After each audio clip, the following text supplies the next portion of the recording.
three cinephiles have come together to bring you strong opinions, controversial statements, epic battles, and plenty of fun. Introducing our host, the man who watches 52 movies a week, drinks 52 beers a movie, loves women but hates the woman, from the foreign land of Canada, our host, Moodz 616. He is widely known as the man who talks too much. His worst enemies are Postmaster P and Pee Wee Herman. He said Hellraiser was overrated and Leprechaun Origins wouldn't suck. He's the full-blooded half-Mexican, JP. Finally, we have the man who doesn't talk enough. He is best friends with Sean S. Cunningham. His favorite horror movie is Gummo. He is your favorite Jew and mine, Jeremy. Together they are known for extending a helping hand to vampircons everywhere.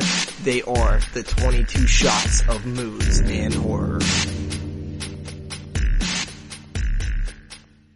Oh yeah, welcome back everybody to part 2 of the Halloween franchise. This is the 22 shots of Moodz and horror coming at you live, episode 29, or I guess what do you guys want to call it? 28.5 or 29? It's 29. This is a separate episode. 29.765.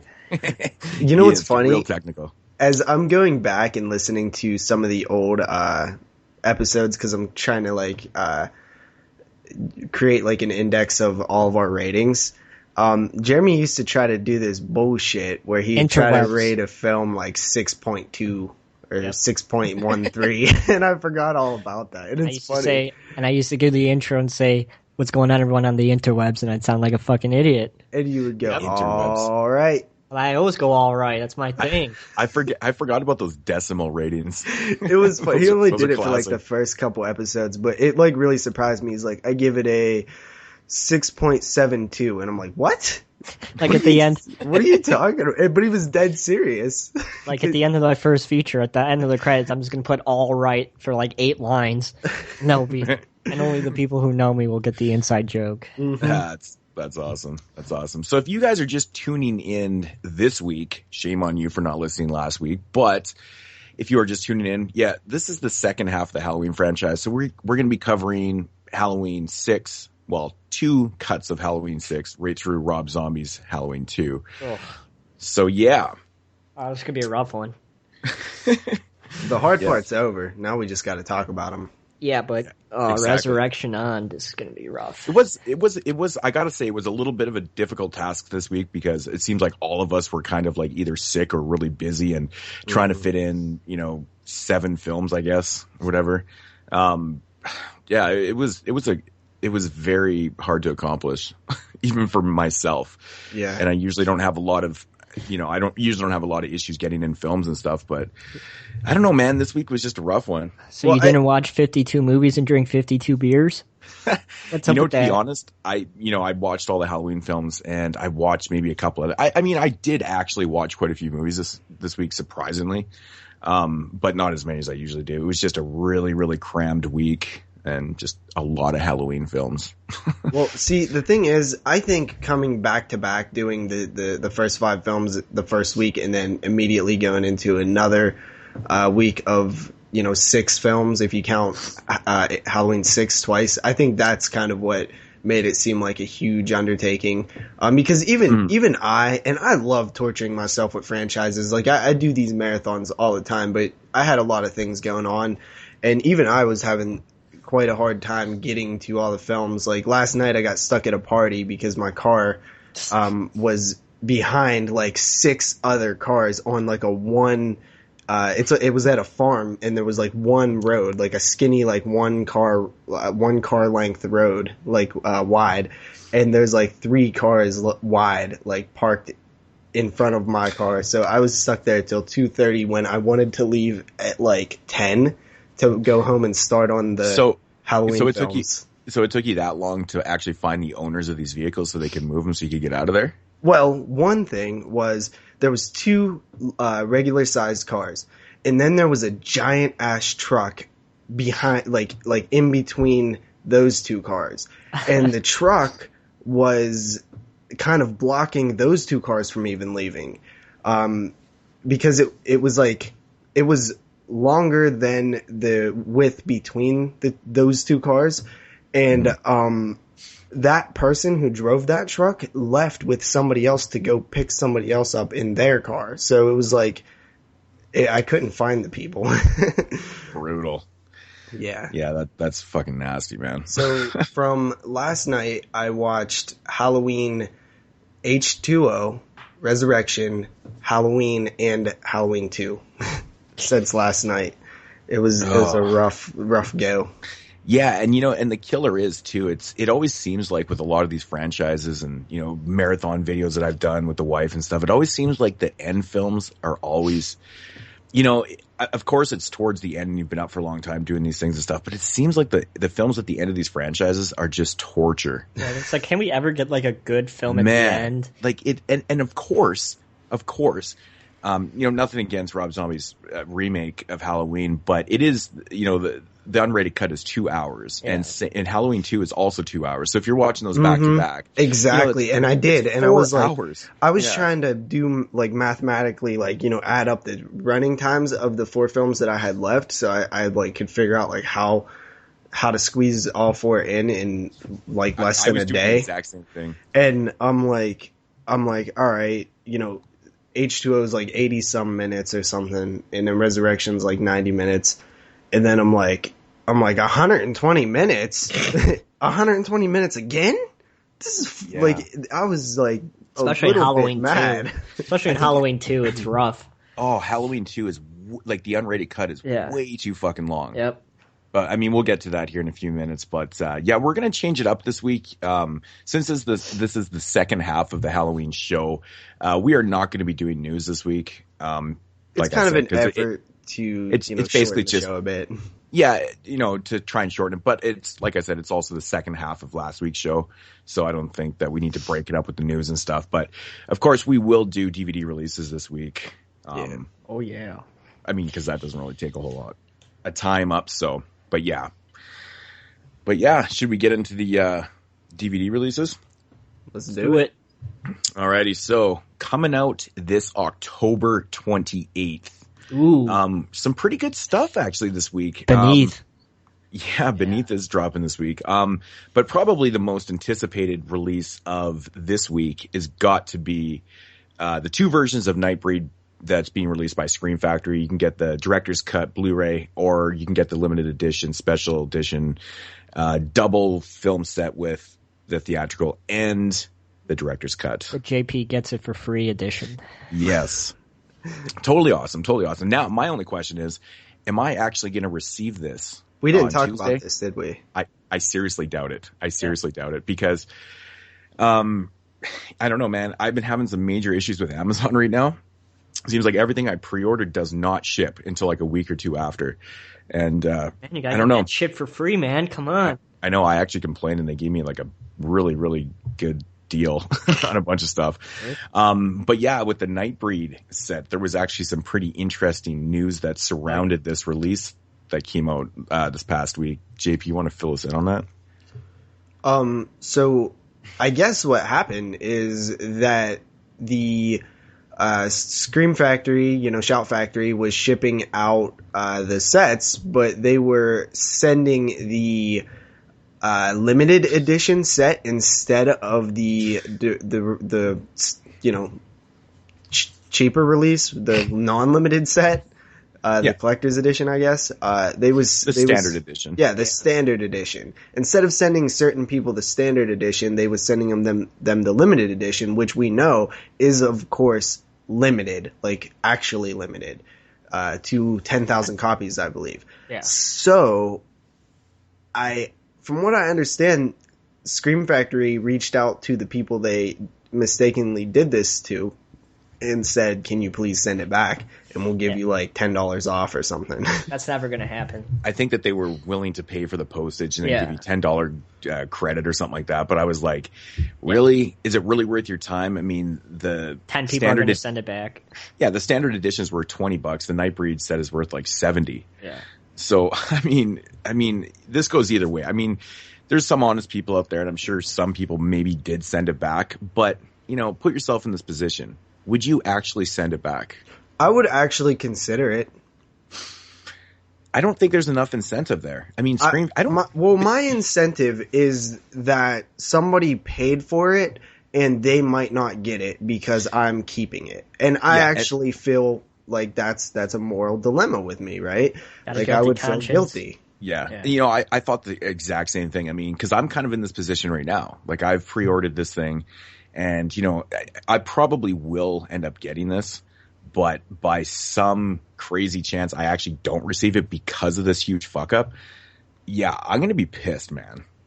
Oh, you actually because ordered the special super awesome edition? I did. I know you were complicating it, but, you know, I mean, basically what it comes down to is that I would actually like to know the numbers on how many. Those are important. You know, how many wrong Nightbreed special editions were actually sent out to people. Like I said, if it was 100, probably not the worst thing in the world. But if it was 1,000, you're fucked. Now we're talking like if it was there's going to be a lot of fucking. Yeah. Now we're talking like it's a pretty big loss for them, and I mean it's a mess all around. You know, people are going to get fucked out of their set, and we all know this is limited. They can't press any more up. So, I mean, these numbers are kind of important. Like I said, if it's like 20 or 30, it's like, fuck, who cares, man? You know, they haven't even sold out the 10,000 yet. So, I don't know. You know, what do you do, right? Well, the thing is that when you say they can't press them up, they actually can't. Like I've seen some people say like, well, all they have to do is just make it limited to 15,000 now.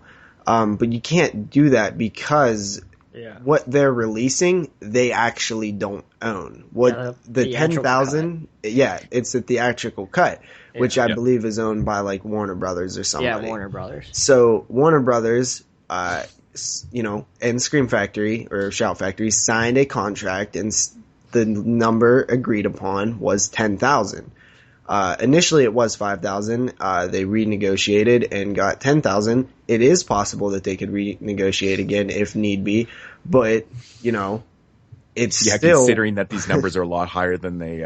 Like this says like 10,000. It's like, what happened if you have one that says 10,000 and then like the next one says 11,000? It's like it's gonna like fuck everything up. I don't even. Well, JP on they don't actually have the numbers on them, do they? Yes.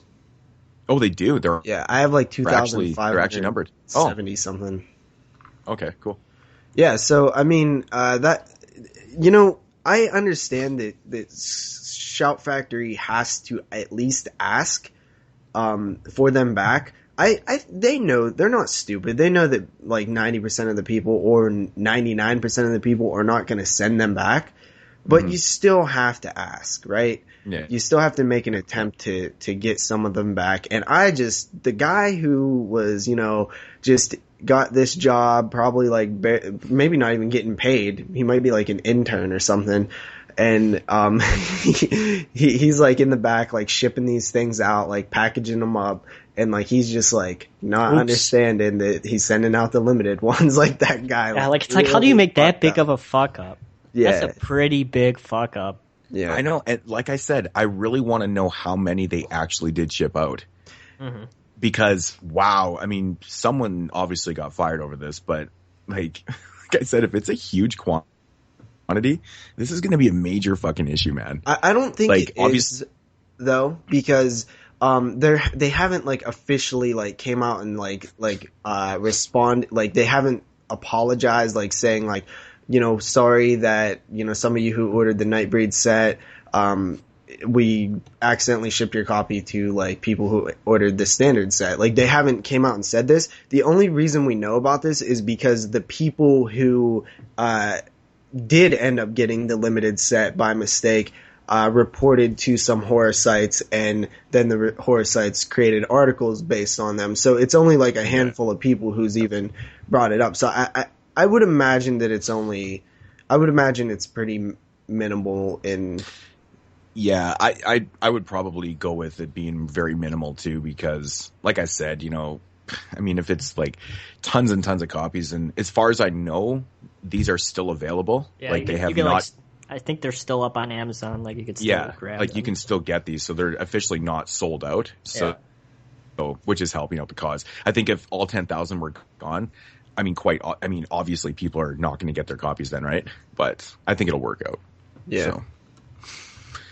But yeah, Nightbreed, a little bit of controversy, but I just really hope I actually get my copy. I'm gonna be so fucking mad if I got my copy.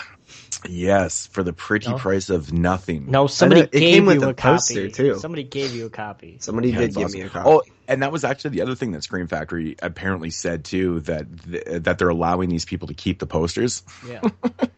It's like, thanks. You get Thanks, a Scream poster. Factory. Well, that would actually make me consider it even more, because that poster is pretty damn sweet. Yeah. Another release from Scream Factory coming out on Tuesday is the Blu-ray of Squirm, Jeff Lieberman's Squirm, which is fantastic. I love that film. Yeah, it's a great film, great cover art, collector's edition. So definitely run out and grab that one. I've actually never seen it. Oh, it's gross. It's fucking awesome. It is kind of creepy, man, because it's like worms and shit, and like close up of worms eating shit. It's gross. Yeah. And then we got another one of these 4 film favorites. They just keep pumping these things out. If it wasn't DVDs before, now it's Blu-rays, and that is the first 4 films of the Final Destination franchise in one of these 4-packs. Blu-ray. Then we got another release from Scorpion. They've been really busy with the releases lately, like putting out tons of good stuff. And that is Mario Bava's Planet of the Vampires, which is really cool. Another film that I have on order that has not shipped yet. Go fucking figure. Thank you, Amazon.ca. Hey, they gave you a deal, though.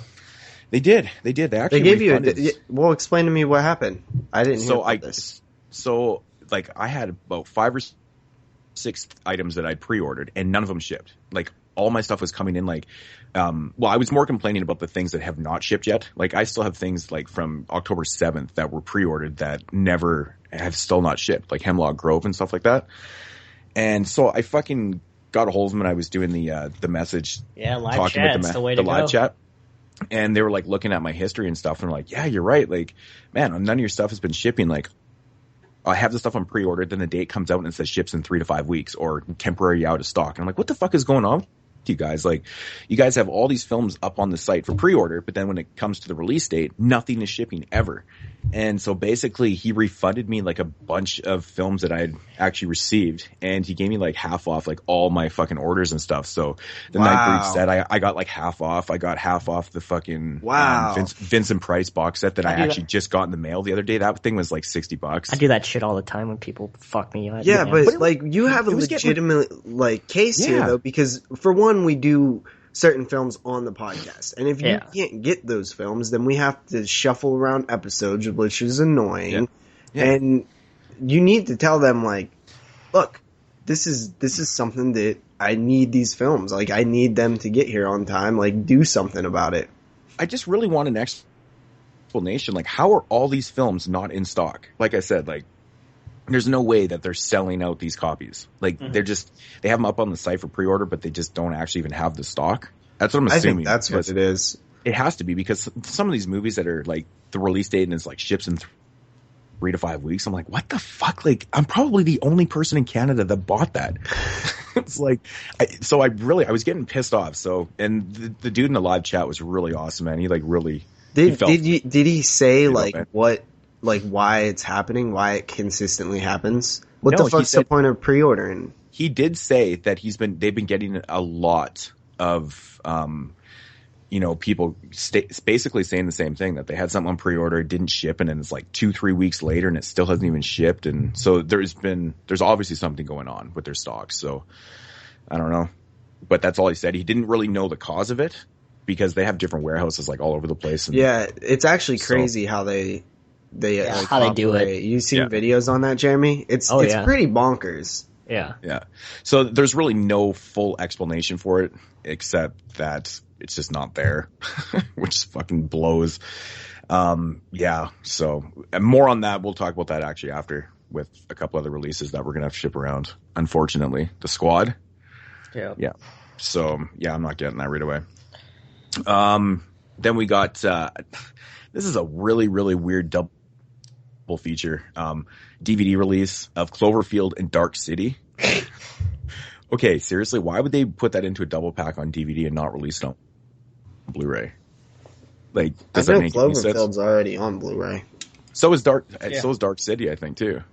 Yeah. So I don't know. That's just a weird double feature for DVD. Then we've got this 20th anniversary of Stargate. Not really horror, but sci-fi stuff, I guess. Do you guys like Stargate? Haven't watched it. Like the film? Wasn't there a TV yeah, series wasn't there Stargate a TV series? Dude, there was like 9 seasons of the original SG-1 series. Then there was like Atlantis and God knows what else. I honestly never seen any of them. I've never seen any episodes or anything. Well, I've seen Stargate, like the original film. The movie is pretty solid. But the TV show, I actually watched like half of the first season a few years ago when like Netflix first came out. Netflix Instant, and I actually really liked it. And I'm not like a sci-fi guy, so I do recommend checking that show out. And then of course we've got another possession film. Can't have the DVD releases without a possession film, and then it's called Grace, the Possession. It's a sequel to Grace? No, it's not. I've actually seen this already. Yeah, it actually, totally isn't. I remember actually looking it up, going, is this a fucking sequel? But no, it's not. And it's also not a sequel to The Possession. Yeah. Fucking go figure, right? I don't know. Did you say you've seen it, JP? Yeah. I'll just tell you, like, briefly something about it. It's shot in a POV style a la Maniac remake. Like that style. Yeah, which totally, like, surprised me. Like, I wasn't expecting that. Huh. Very interesting. Did it work? I'll let you guys know next week. It's just a simple yes or no. I'll let you guys know next week. All right. So next up here, we got a Blu-ray release of Deliver Us from Evil. This is another possession movie. I'm assuming so. Is that the one that was like in theaters recently? Yeah. All right. Yeah. I didn't Dude, hear why many people talk about all this of one. these sound the same though? Like the dark one, the mark. There's just so many different like types of these films out there. Like Deliver Us from Evil. Like sounds like, what was that other one that came out like recently?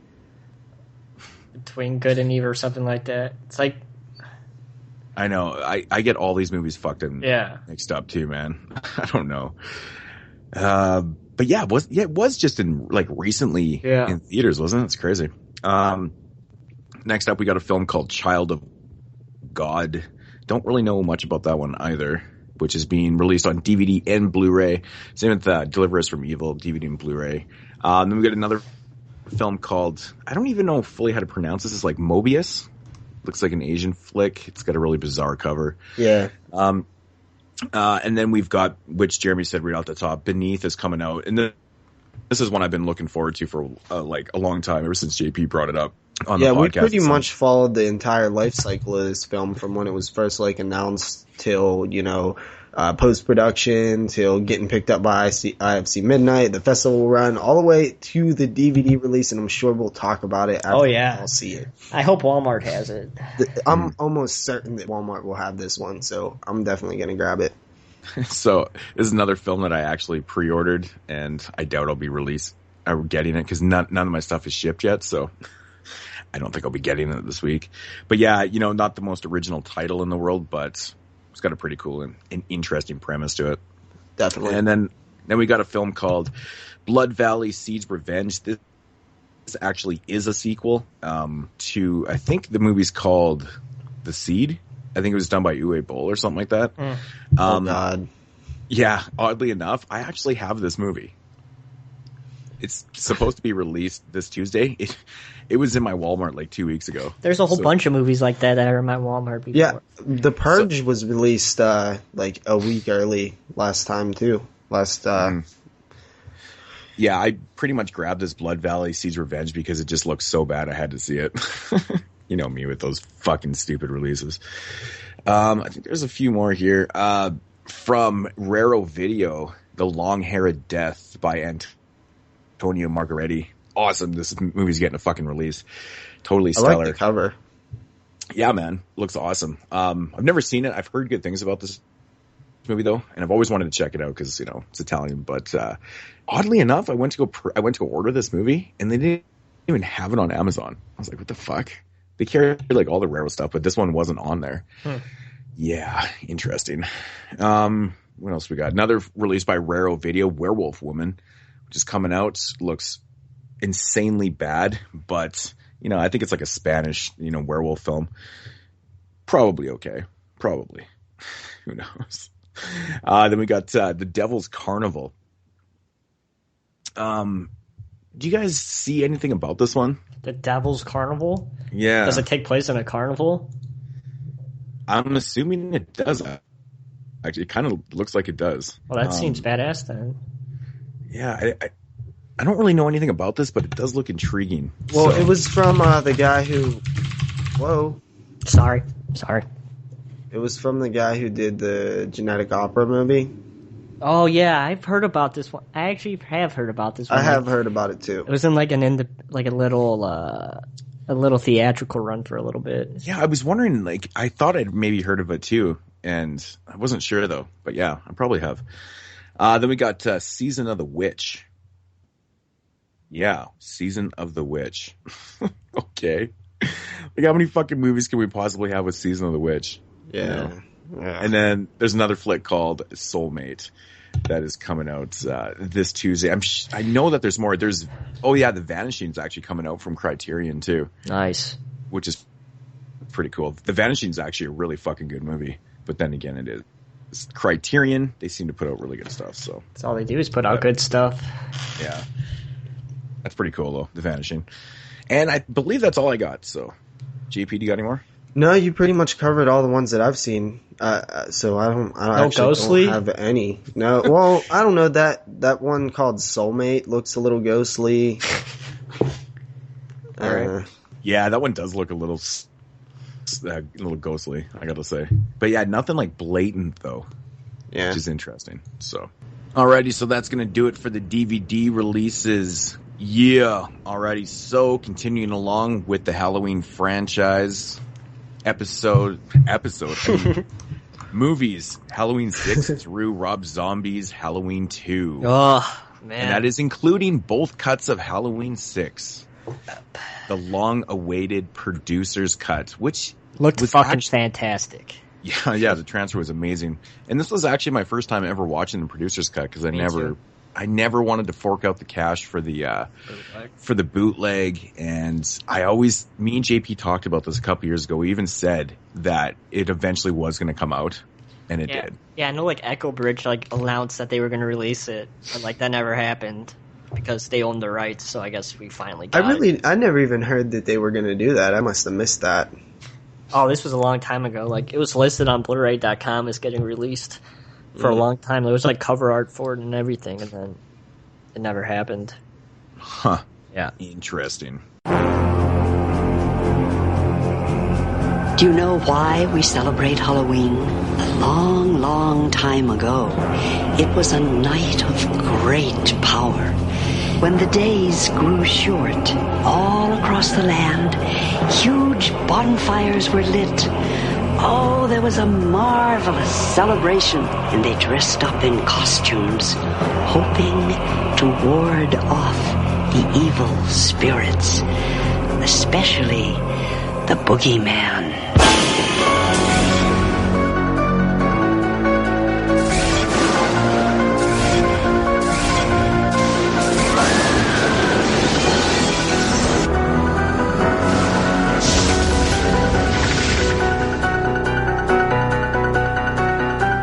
Yeah, so Halloween 6, the theatrical cut. Anybody want to give a synopsis on that?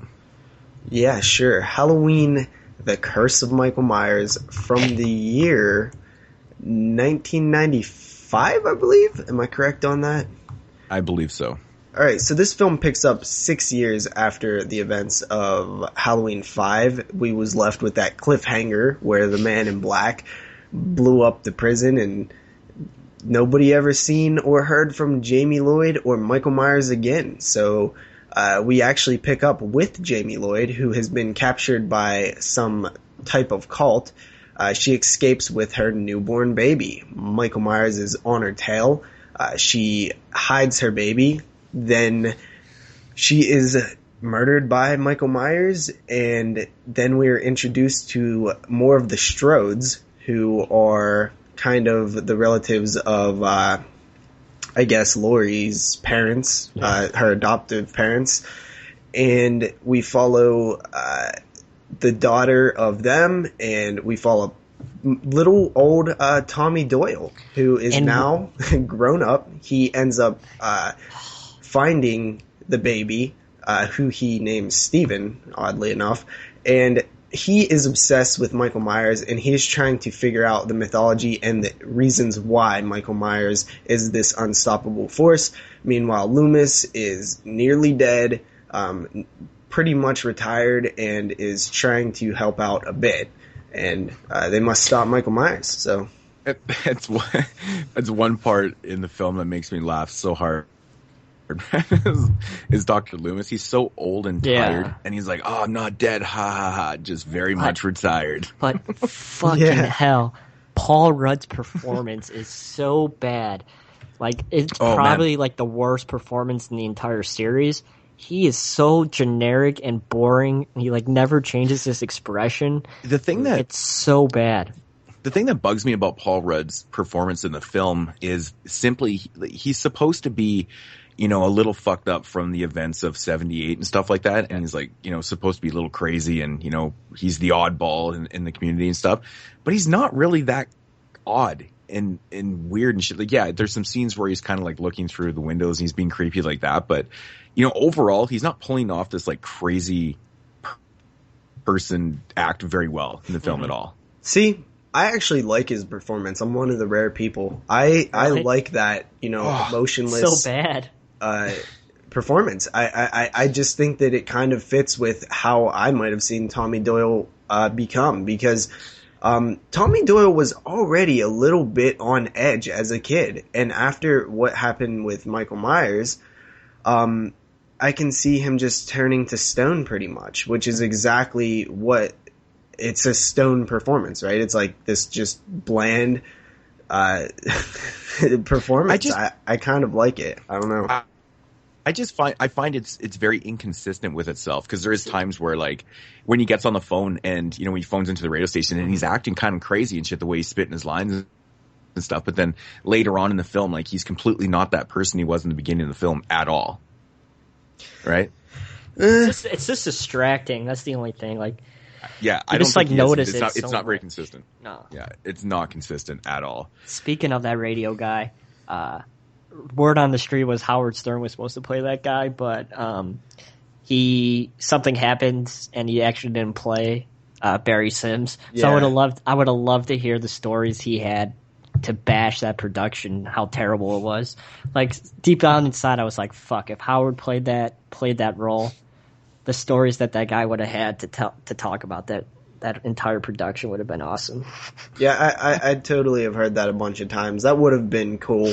Yeah. Chances are it had something to do with the crappy production and probably delays and just couldn't get him in there or whatever. But, back to the performance and stuff, I totally see where you guys are coming from. It's definitely not for everybody, but I just personally never really hated it like everybody else. I actually like it. I think that it's something different. It's something that I wouldn't normally, if I would have read the script and his character, I think a lot of people would have completely interpreted it as the generic, like, typical, like, crazy character, but he kind of does something different. He took a risk and he went for it, and for most people it didn't pan out like the way that it should have for most people, but for me personally, I think that it works fine for the character. Huh. Interesting. Another thing about the movie that you notice right away is how Jamie has grown up almost too much. Yeah, she doesn't even like look like Danielle Harris. Like, you at least found like somebody that looked like her, but it's like, well, it's only 6 years. How is she? Well, that's the grown thing. Up that much? Because Jamie in part 5 is like, I don't know how old she is, like 8 or 9 or something like that. I think she's like 11. Or, what I'm saying. But anyways, so 6 years later, she's roughly, 16, 17. Yeah, she does not look like she's 17. No, not at all. The person that they had, like, she looked like she was in her mid-20s. Yeah. I was like, fucking doesn't even work at all. It's very kind of awkward. You look at her and like, that's just not real. I hate the first, like, half an hour of the film. I told you guys this when I was watching. It's so dark, and they put too much low key lighting in the entire film, and you could barely tell what's going on in between like the first half hour of the film. And it's just really distracting and kind of shitty because there's like some things that I obviously wanted to see that you couldn't see because it was way too dark. Yeah, I actually do agree with that. Well, just a little thing on the actress that played Danielle Harris's character. Danielle Harris was actually older than that actress. So I do agree that I think what it is she just doesn't look the same. Like, that's not what you would have pictured her looking like grown up. And, a little bit more trivia on the thing is, Danielle Harris wanted that role, and they denied it. She didn't accept it because they were offering her just, I guess, what would be like scale or whatever. I'm not sure about like payment in actors and stuff, but it was just like the basic pay. And she felt like she was more important to that franchise to just receive the lowest amount possible. I think it's like the minimum wage of actors. Yeah. Yeah. I love when they're listening to the radio, dude's radio show there. Yeah. You hear the girl's voice in the background. It's like, oh, I'm so in love with Michael. He's so untamed. Yeah. Dude, that fucking, I was pissing myself. Every time I hear that line, it just fucking cracks me up, man. But you don't like Dahmer or anybody else? No, I just like Michael. It's like, yeah, Jesus. So untamed. But see, to me, like that actually is kind of, like, that wouldn't surprise me though, I remember Clive Barker talking about how he would get like fan letters from like females in the country, and they would be talking about how they were like just like sexually like attracted to Pinhead and like wanted to like just give them everything. Yeah, like you would get letters like that. So I mean, like it's there's some crazy people out there, man.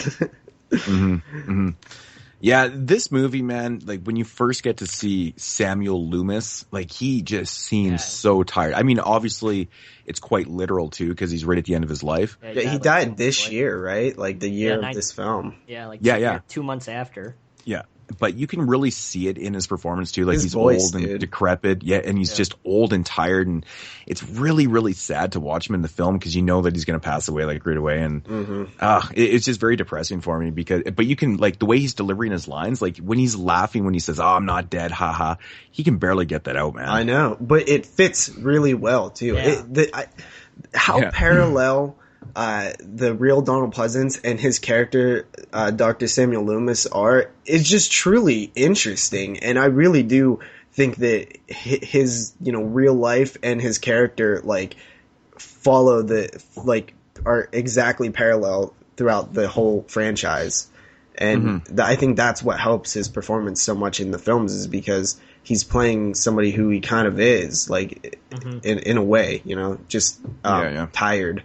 Because he was probably getting tired of making these films by this point too, along with his character being tired of dealing with the Myers situation for all these years as well. Yeah. Like the overall feel to this film, I feel like it has very odd atmosphere. Is that a correct? Well, actually, I was going to bring that up. I think this is the flashy Halloween. This one has like this flashy look to it, that I kind of maybe would compare to like Friday 6. It kind of just doesn't have that, like, and also the town is like, it's like a dreary, like musty looking Halloween, or like decaying Halloween look to it, instead of like crisp. When she was in the bus station and she looked up at like there's like a train route or a bus route like above one of the doors that she was looking at.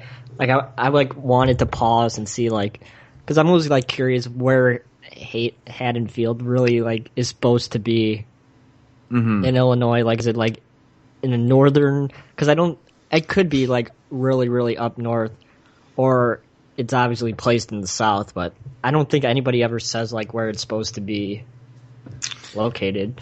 Yeah, Never really does. No.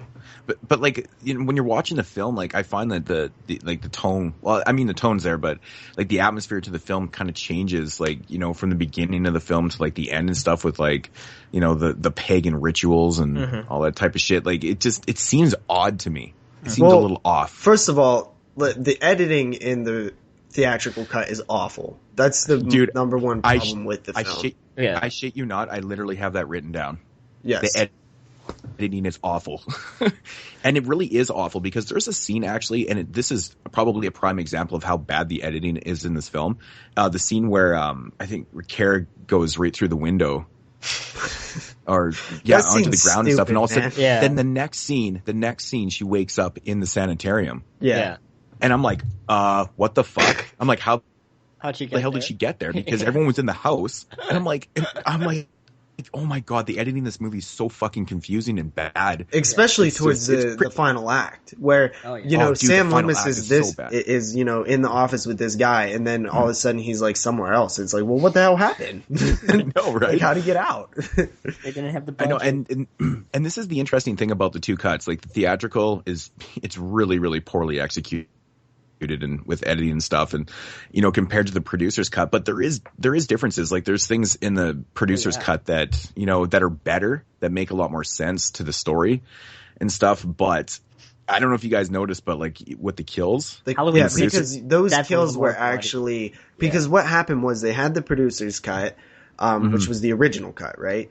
And they test screened it, and people just didn't respond positively to it. So they decided to axe out most of the, you know, ritualistic mythology, cult mythology, and just make it more of a standard Myers film. And they went and did some reshoots for the kills, and then that's why we have better kills in the theatrical cut, but better story in the producer's cut. Like Laurie's dying. And the dad's head explosion, which is fucking awesome. I love that kill. It's so funny. Yeah, that's like my favorite. Awesome. That guy's a dick, by the way. Yeah, he's a dick.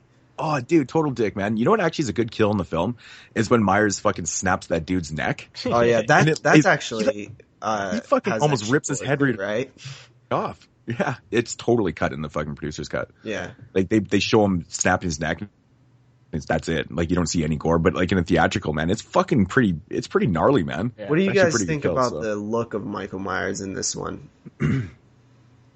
It's okay. He's better than Halloween 5, but about on the same level of Halloween 4. I think he's way better than Halloween 4. Yeah. No, Halloween 4 is one of the worst looks to me. He's pretty decent looking in the. Yeah, I think this. I actually think he looks pretty cool in this one. I actually kind of like the look. Obviously, the first and second films have the best look, but you know, I think this is the best since those two. You know, so what do you guys feel about like the overall, you know, what they tried to do with this film with all the, you know, the mythology?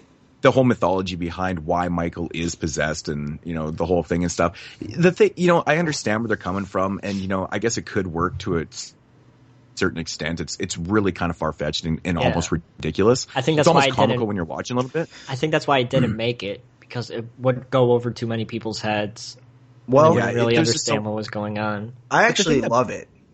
Yeah. Oh, really? Yeah, love it. I say love it. The thing that bugs me about the whole thing is Paul Rudd, coming back to Paul Rudd's character again. Like, he figures all this stuff out. How? Well, let's look at it this way. He's figuring out certain things, and you're like, "What the fuck? Are you kidding me, dude?" Does it seem like that like what makes it seem like it's too far of a reach for him to figure this stuff out? You got to think he's had years to sit there and obsess over this person. Yeah, but who would tell him that though? And that's what they say.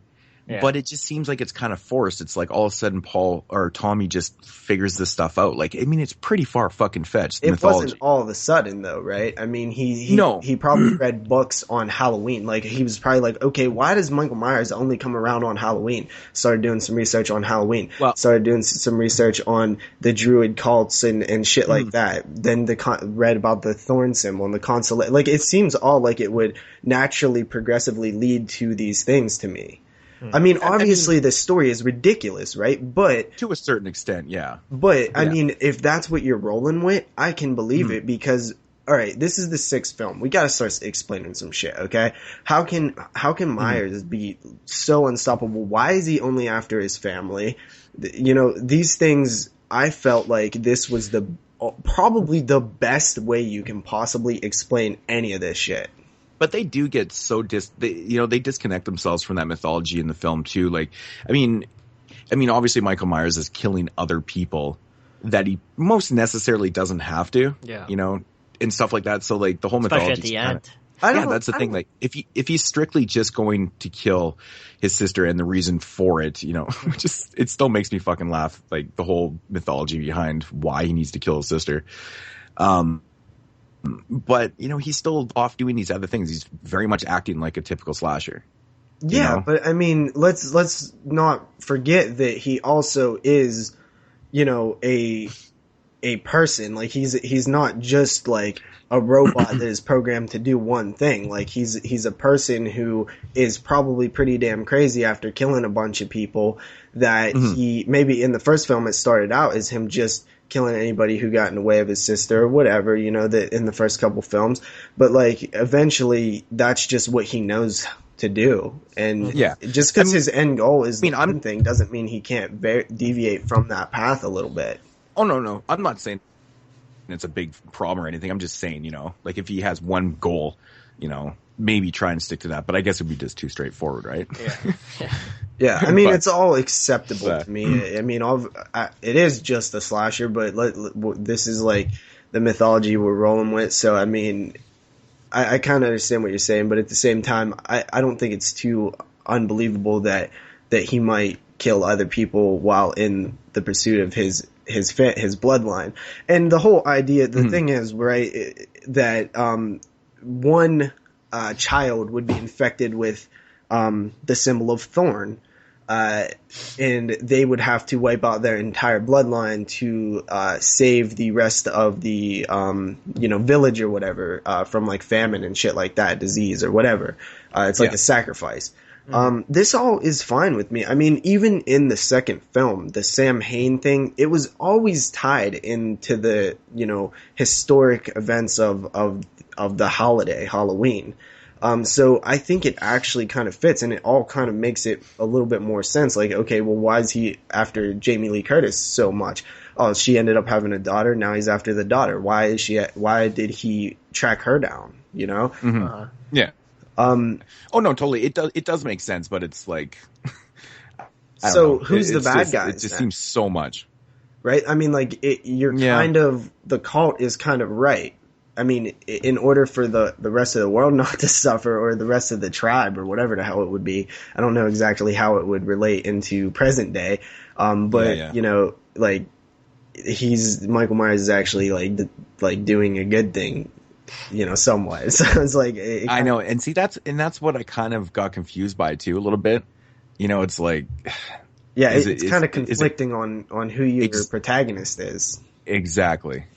So it's a little, like I said, far fetched and it's a little odd. But I just have a question: do we ever learn what happens to the baby?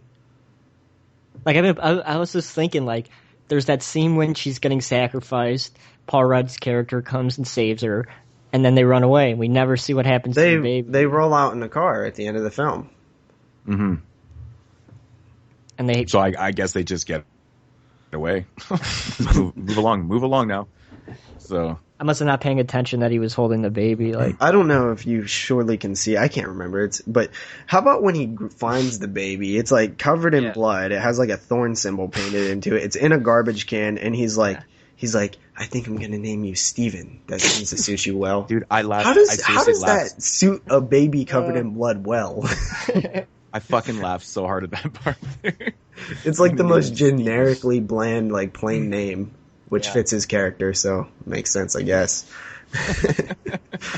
But no, so like back to the mythology stuff, like I love it because it's an attempt. It's an attempt to try to tie things together. You're working with such a hard thing to do that, like, you know, making it tie into the root of the holiday, you know, kind of makes sense. And I think it was handled as best as possible. I would like to see somebody out there make this shit make sense better than they did, because it still doesn't make the most amount of sense, but it seems to at least hit the nail somewhat.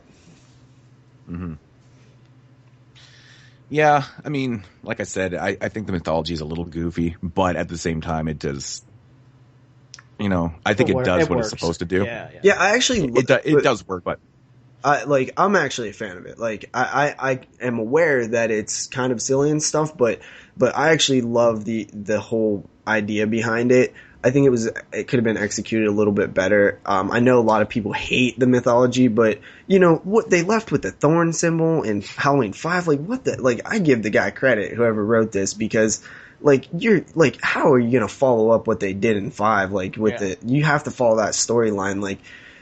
I mean, it's like Final Destination 5 having to come up with, That's what I was instantly thinking when I was watching it. I thought of Final Destination 5, how that film started to explain some more things they basically changed the rules. Yeah. In part 5, right? So I don't know, man.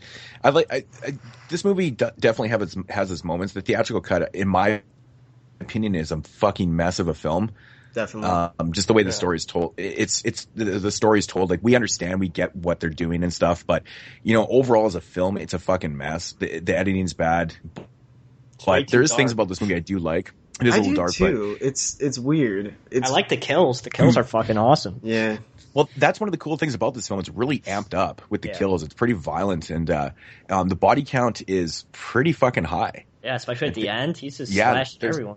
Oh, he fucking kills a lot of people. I think there's 17 kills in the film. 1 is off screen, so they pretty much put everything on screen in this one, which is pretty cool.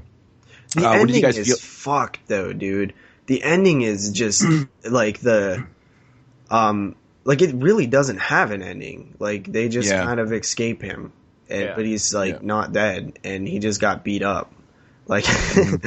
So it's they didn't know how to end it. Yeah, it's the same thing for the producer's cut.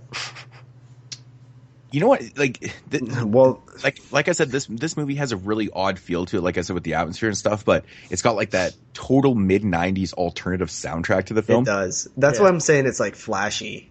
It feels so different than all the other Halloween films. And another thing too, they don't really utilize the Halloween score a lot in this film either. So it feels it feels less than a Halloween film. Compared to the other ones, it kind of separates itself. Yeah, uses in the intro, and then Laurie's theme plays when Tommy's in the train station and he finds the baby. Yeah, it just has such an odd feel to the whole film, but it has its good and decent things to it. But so this one is actually, to me, it feels like Myers is a bit more badass in this one, but he also, you mentioned it in Halloween 2, Halloween 1, that the putting the sheet on was uncharacteristic of him. Mm-hmm. Now that's completely the case in this film. We're dealing with a different Michael Myers than we started out with. He's doing things that maybe Jason would do, putting bodies in trees and stuff. You know what I'm saying? Yeah, totally. The blood leaking down and handing the guy the towel in the shower, right? I mean, that is totally uncharacteristic of him, right? Totally. Totally. So this is definitely a different type. This is a different character than we started with. Uh-huh. Mm-hmm. Which is natural for any kind of slasher to go this direction. Man, I gotta say, man, the dad in this film, and the whole storyline with the Strode family living in the old Michael Myers house, that's a coincidence, right? Forced crowbarring. Well, kind of. Yeah, because they couldn't sell the fucking house to this cheap ass father. He's like, hey, fuck, no one, my family doesn't need to know that all this shit went down the house, and we're moving into the house for cheap. Such a scumbag. Yeah, he's such an asshole. He's the most hated character in the entire series. Oh yeah. Named John and Deborah, right? Yeah. Yeah, you know what fucking part makes me laugh so hard is when those kids are fucking around. Yeah. With the front lawn out there. And then he comes inside, he's like, those fucking kids. Yeah. No, I love that he has to chop down that Michael Myers sign with an axe. It's you couldn't just pull it out of the fucking ground. It was like 6-year-old kids that put it on your lawn, dude. Yeah. That's the guy in the neighborhood you don't fuck with. Yeah, exactly. Fuck. And he's when he calls I guess his grandson, The little fucking bastard. Yeah. And she spits on him. It's like, that's what he gets. Such a dick, man. So, this film is the theatrical cut is messy, and it, you know, comparing it to the producer's cut, which I do think is a stronger version of the film, but they're both still really messy because let's talk about some of the key differences. Obviously, we talked about the kills scenes. Yeah. We learn a little bit more about the mythology, a longer version of that in the producer's cut. We also have a bit more Loomis in the producer's cut. And we have a bit more of Tommy and the Men in Black in the bedroom. You got a lot more Dr. Wynn. Not Tommy, the little kid, whatever the hell his name is. Yeah. But in this one, like, it totally shows you how Michael and Jamie escaped, like, at the beginning and stuff with Dr. Wynn. And there's a whole kind of subplot with Dr. Wynn and, like, what he's actually trying to do in the film, which is not really explored in the theatrical cut. What do you guys feel about the whole Dr. Wynn story and what he's trying to accomplish in the producer's cut? So he's trying to what do you mean exactly? Well, that he was basically, you know, with the whole Michael Myers and stuff, like he's like trying to he's trying to pass Dr. Loomis Thorn curse onto Loomis, right? Yeah. That I think is the biggest misstep of the producer's cut because you set up the kid as that character. You do that in your film. You set him up already. You set the kid up for that. So to not follow through with that and to pass it on to somebody who's about to die makes no fucking sense. And have him scream, and he could barely scream. But you know what I'm saying? Like that doesn't make sense. Why you would pass it on to Loomis? Mm-hmm. No, it doesn't, because it's not family, right? And well, technically the kid's not family too, but I don't think it has to be family because it's a new. Yeah, see that. What? I guess that was one thing that I was kind of I guess it doesn't have to be family, but the point is, like, you're doing it to an old man, like now Loomis is gonna go kill his bloodline. Get the fuck out of here! Oh no, totally. It's completely ridiculous. It doesn't make any sense. Like, why wouldn't you want to have it from, you know, to give it to the young kid? Right? Yeah, who you set up. Like, it makes all sense. They already set it up because he heard the voices, like Michael did. Exactly. When he was living in the house. Yeah, I know. These fucking both these cuts are messed up, man. Yeah, and that's what they're doing. Like they literally have, like, the little kid there, and like he's totally hearing the voices and shit. And this you know, kind of side plot. That's another fucking. Sorry, Moodz. No, it just fucks with your head, man. You're like, this doesn't make any sense. Yeah. Like I said, there's like a whole bunch of more shots of him with the Men in Black in the house that's not in the regular cut. How about the biggest mystery? And that is when she says, "It's your baby, isn't it, Michael?" Yeah. Yeah, and that you learn that in the producer's cut. That's you know, that you find that the baby's actually Michael's. And we don't learn allegedly. That in the regular. Well, allegedly, but I think that's kind of what they lean towards. I believe totally don't have that in the theatrical cut, but in the producer's cut, I was like, oh, gross. Yeah, but even the writer, I heard him before say that it's up to the viewer to decide. Like, he never really stated if she was mistaken or whatever. So what do you guys think? Because to me it doesn't make sense, because if he's trying to kill the bloodline, then why is he creating another member of the bloodline? I just can't see Michael Myers fucking a chick. Well, obviously the way I seen it, though, I think he was creating more bloodline to pass on that curse of thorns to his legitimate baby. That's the way I saw it. And I think maybe that's kind of what they were trying to get at. But yeah, it doesn't make any sense. Why the fuck would he be breeding? It wouldn't make sense, because the thorn curse is to, like, the point is to end it so that everybody else don't suffer. It's not to pass the curse. The curse is automatically bestowed upon a member of a family. Like, you don't need to do it again. Yeah. So I thought that was a bit rocky and shaky. Obviously, what happened in this is it just needed more work. The script, you know, there's obvious plot holes that you know come from. I think this guy was even a first time writer. So, it just has problems. And both cuts are really bad in terms of the plot holes and just the ridiculousness. I find that these movies, they basically just raise more questions than get answered. Exactly. Yeah. I think that's a good way. That would probably be the quote on my poster is, raises more questions, answers less of them or whatever.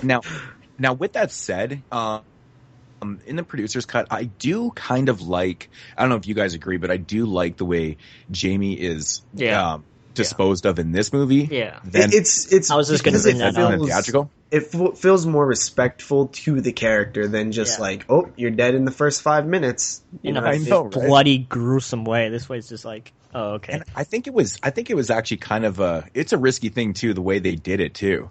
Like, she's still a young kid, basically. And like to take her out the way they did in the film, I thought it was pretty hardcore, actually.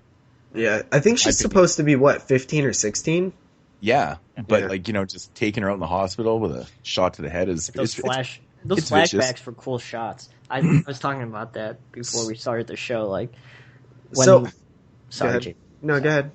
I was just going to talk about the flashback scenes down the hallway of the hospitals when it's pulling back.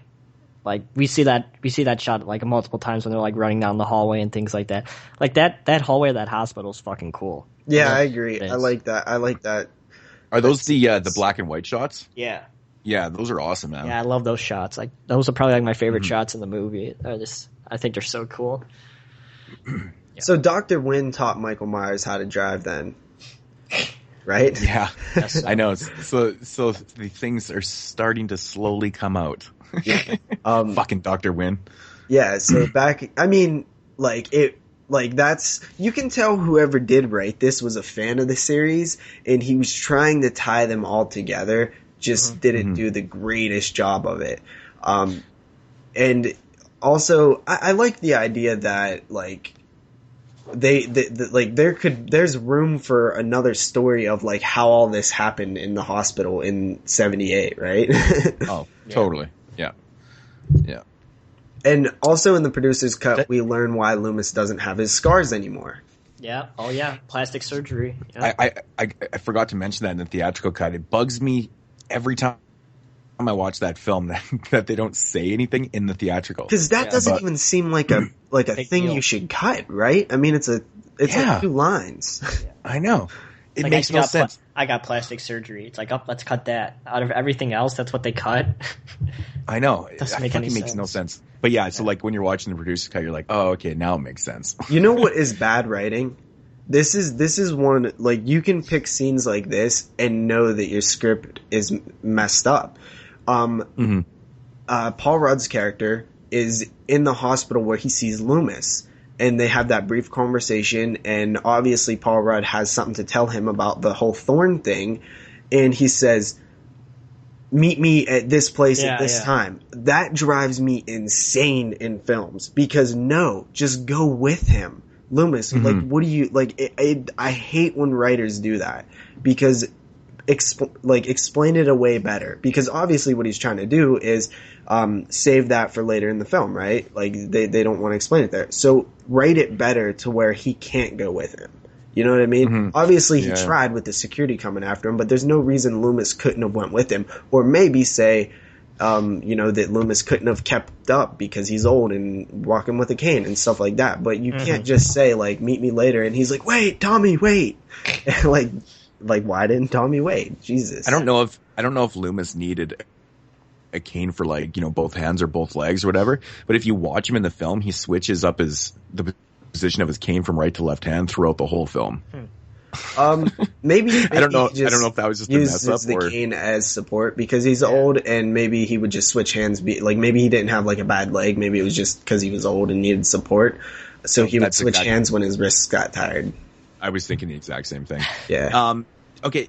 Now I got a question, because I was finishing up this movie, and I was kind of thinking to myself, and I'm like, I find the producer's cut to actually be kind of a slower film. Is it just me? It definitely is, because there's not as many kills, so it's a lot slower. It's not just that. Is you got what they're adding into the film is talking. It's more stuff. But it's with really Loomis. noticeable. It's more stuff with, the explanation of the thorn symbol. So you're adding more, dialogue, and in the other version, you take out dialogue and add kills. So big time.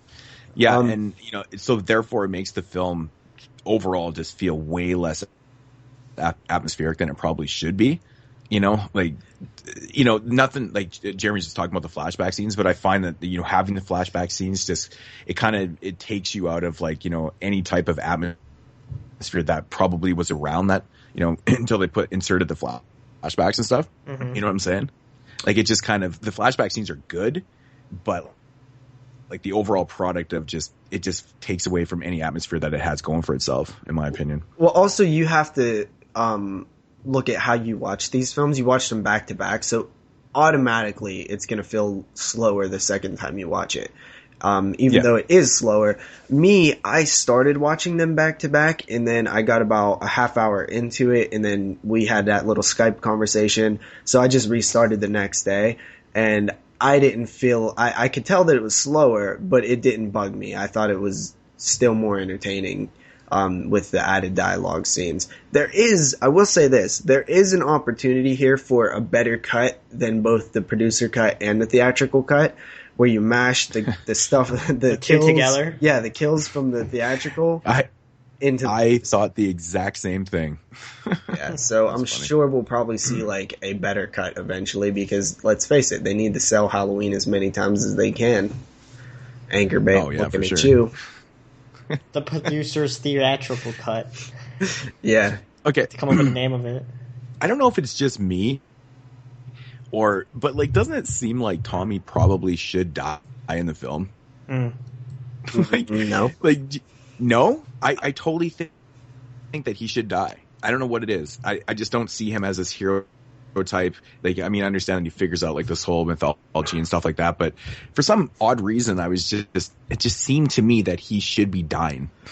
Well, I mean, I think that's because we have a final girl type character with him. But to me, personally, I don't look at him as a hero. I look at him as more of like the survivor. He just is basically surviving Michael Myers. But I actually don't like the final girl in this film at all. So, like, I had to latch on to somebody, and it was Paul Rudd. Yeah. Paul Rudd plays the final girl.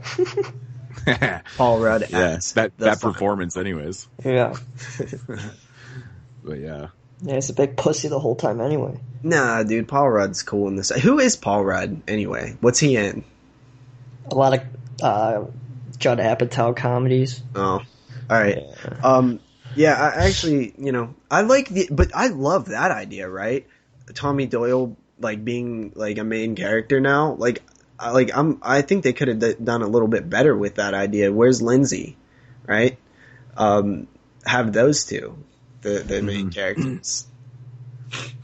Yeah, I thought it was interesting that, Tommy was a main character, and so I think that's a pretty cool idea, but I don't know, man, something about the character that just bugged me. He reminds me of the typical, like, 90s weird, like, supposed to be weird character. Like, well, that's the thing. They even his roommate stuff, it, like, really reminds me of that.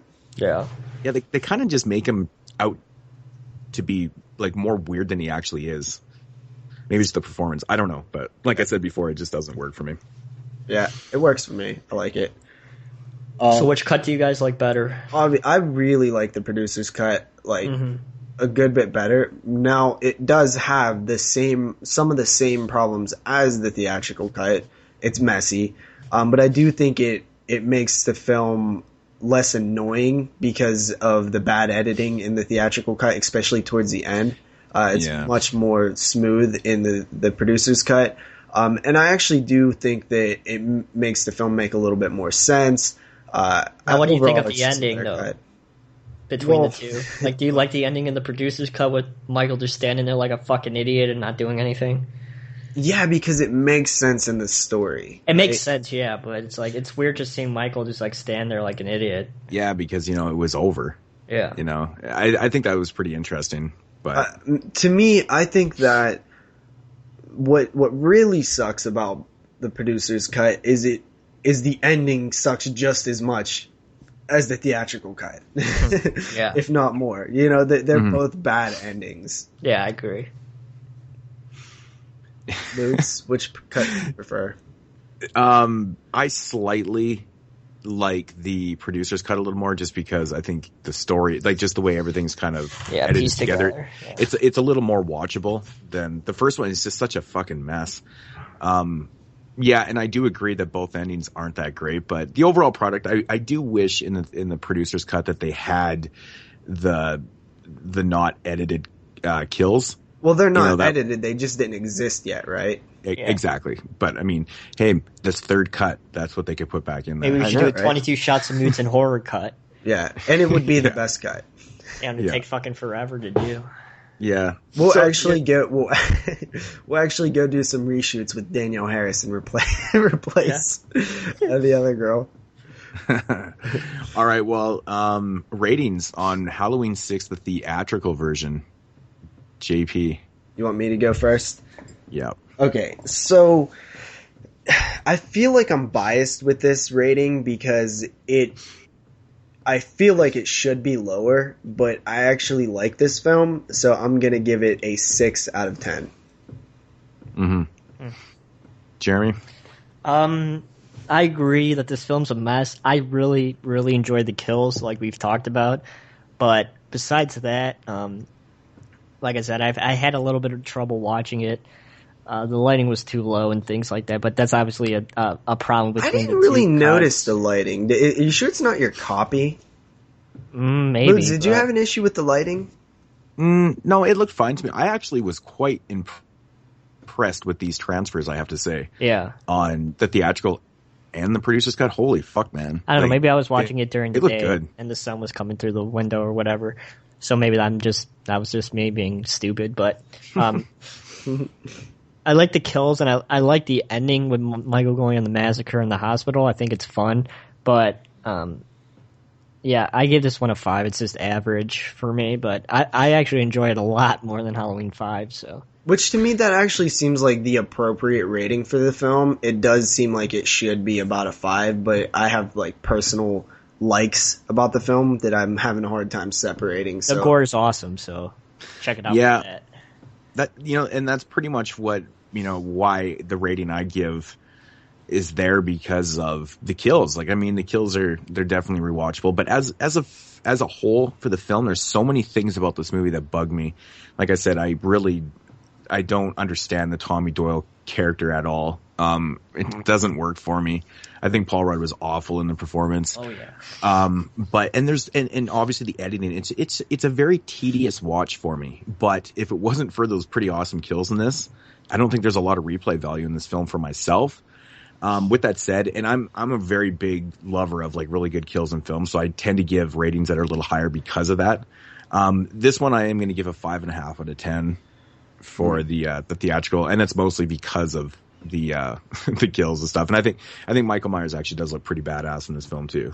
Yeah, I actually like some of the. I actually think that the like music choices and there's one scene in particular when he like in the beginning chase scene when Jamie Lloyd's escaping the hospital and he just pops out of the the thing. Like, I think he just looks so badass there, and it's cool. Like I almost want to clap because I love like Michael Myers and stuff. Like it really like accentuates like his presence and like things like that is what kind of makes me like the film. Is there's a few of those moments, especially there's a moment in the house, the boarding house where the lightning flashes and he's outside the window. Like, there are some cool stuff in this film too. It's the story that's completely messy, and that's the reason why it's a bad film. I think we all agree with that, though. I kind of like those scenes kind of affected my rating more than just the kills. Because honestly, I like the kills, but I don't think they're like that amazing. Like, there's some better shit in like Friday the 13th films. Well, I mean, but we're not talking about Friday the 13th. I'm talking about Halloween in general. Like, I mean, we've discussed this before, I think, and like, if you look at the whole franchise, with the exception of the Rob Zombie films, the kills in the first 8 films are not that great. Like, there's nothing like, holy shit, you know, it's nothing except like for the kills. hot tub. Yeah, hot tub. Yeah. So there's the odd one here and there. So that's why this film kind of sticks out for me, because the kills are like, holy shit, you know? Definitely. So, what was your rating? 5.5? 5.5. 5.5 out of 10, yeah. So the producer's cut. What do you rate that one? I guess I can go first. Okay, this movie works a little more for me, even though I said it feels like, you know, it feels a little slower at times, but I don't think it hurts it that much. The thing that does bug me, like I said, you know, the kills are just a lot better in the theatrical version, which we discussed why. But I think this one works a little better. Overall, it's still not the greatest thing in the world. You know, it's still Paul Rudd in that Tommy character.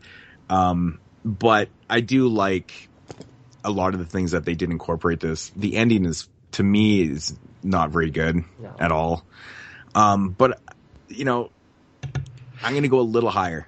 6 out of 10 on this one. Jeremy? All right. I pretty much agree with everything Moodz says. It matters what kind of film do you want. Do you want a slasher type Halloween, or do you want a story based Halloween? And it's all based on your opinion, and that's what I think is going to be the ultimate difference of what one that you enjoy more than the other if you get the chance to see both of them. I kind of like the things that they did with Jamie's character with the flashbacks and things like that. I'm happy the way that they offered wasn't as stupid as it is in the theatrical cut. I think it's just totally unnecessary and just, you know, just trying to get more money out of the gore than actually building on Jamie's character, because we build this attachment towards her for the last two films, and then they just go and they offer like they do in Jamie with Rachel. What's with Rachel, right? From 5. Yeah. 4 and 5. Yeah. But yeah, exactly like that. And even with Jamie Lee Curtis's character in Resurrection, like, you build this connection with these characters, and then they just kill them in a stupid way like that. So at least I give the producer's cut a little bit more credit. They kept her around a little bit longer, and they gave a logical reason of who killed her and why and things like that. So I like that. Like I said, I like the flashbacks. I liked it a little bit. Added scenes between the little kid and the man in black in the bedroom and things like that. Just overall, I'm more of a story type person more than a kill slasher type person. So, of course, I enjoyed this version over the last one. So, I gave it a 6.5 out of 10. All right, pretty much agree with everything you said. I feel like the death of Jamie Lloyd was a bit more respectful.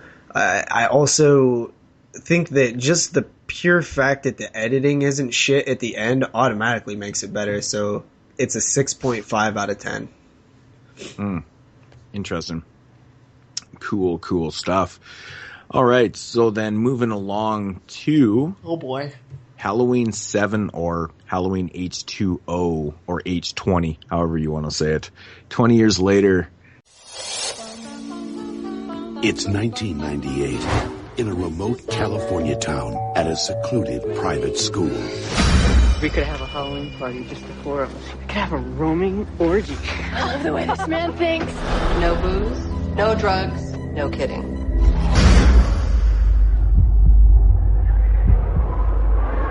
One teacher is living in fear. I'm not who you think I am. I changed my name when I went into hiding. Terrible. Take off your clothes. My brother killed my sister. How'd he do that? With a really big kitchen knife. That's enough. I can't take it, Mom. He's dead. It's been 20 years. What's he waiting for, huh? Don't you think he would have shown up by now? What's going on, baby? I don't know. This is a sick joke. Now, Come on! the face of good and the face of evil will meet one last time.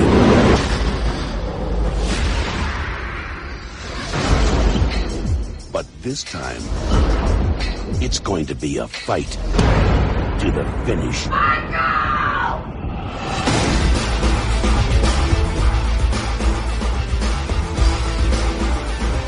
This summer, terror won't be taking a vacation.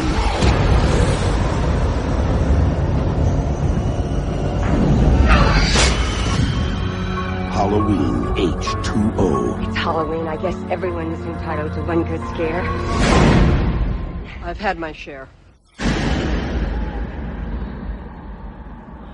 Halloween H2O, 20 years later from the year 1988, or how I like to call it, Halla Scream.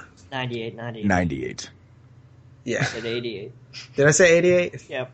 Yeah, I call this film Halla Scream sometimes. But this film follows Laurie Strode, who is now a private school teacher or dean or something. Michael Myers just doesn't know about. And she is now going under a different name, Carrie Tate, because she kind of went into like protection, like kind of like the witness protection thing, but you know, she kind of did it herself. She faked her death and stuff. She now has a 17-year-old son.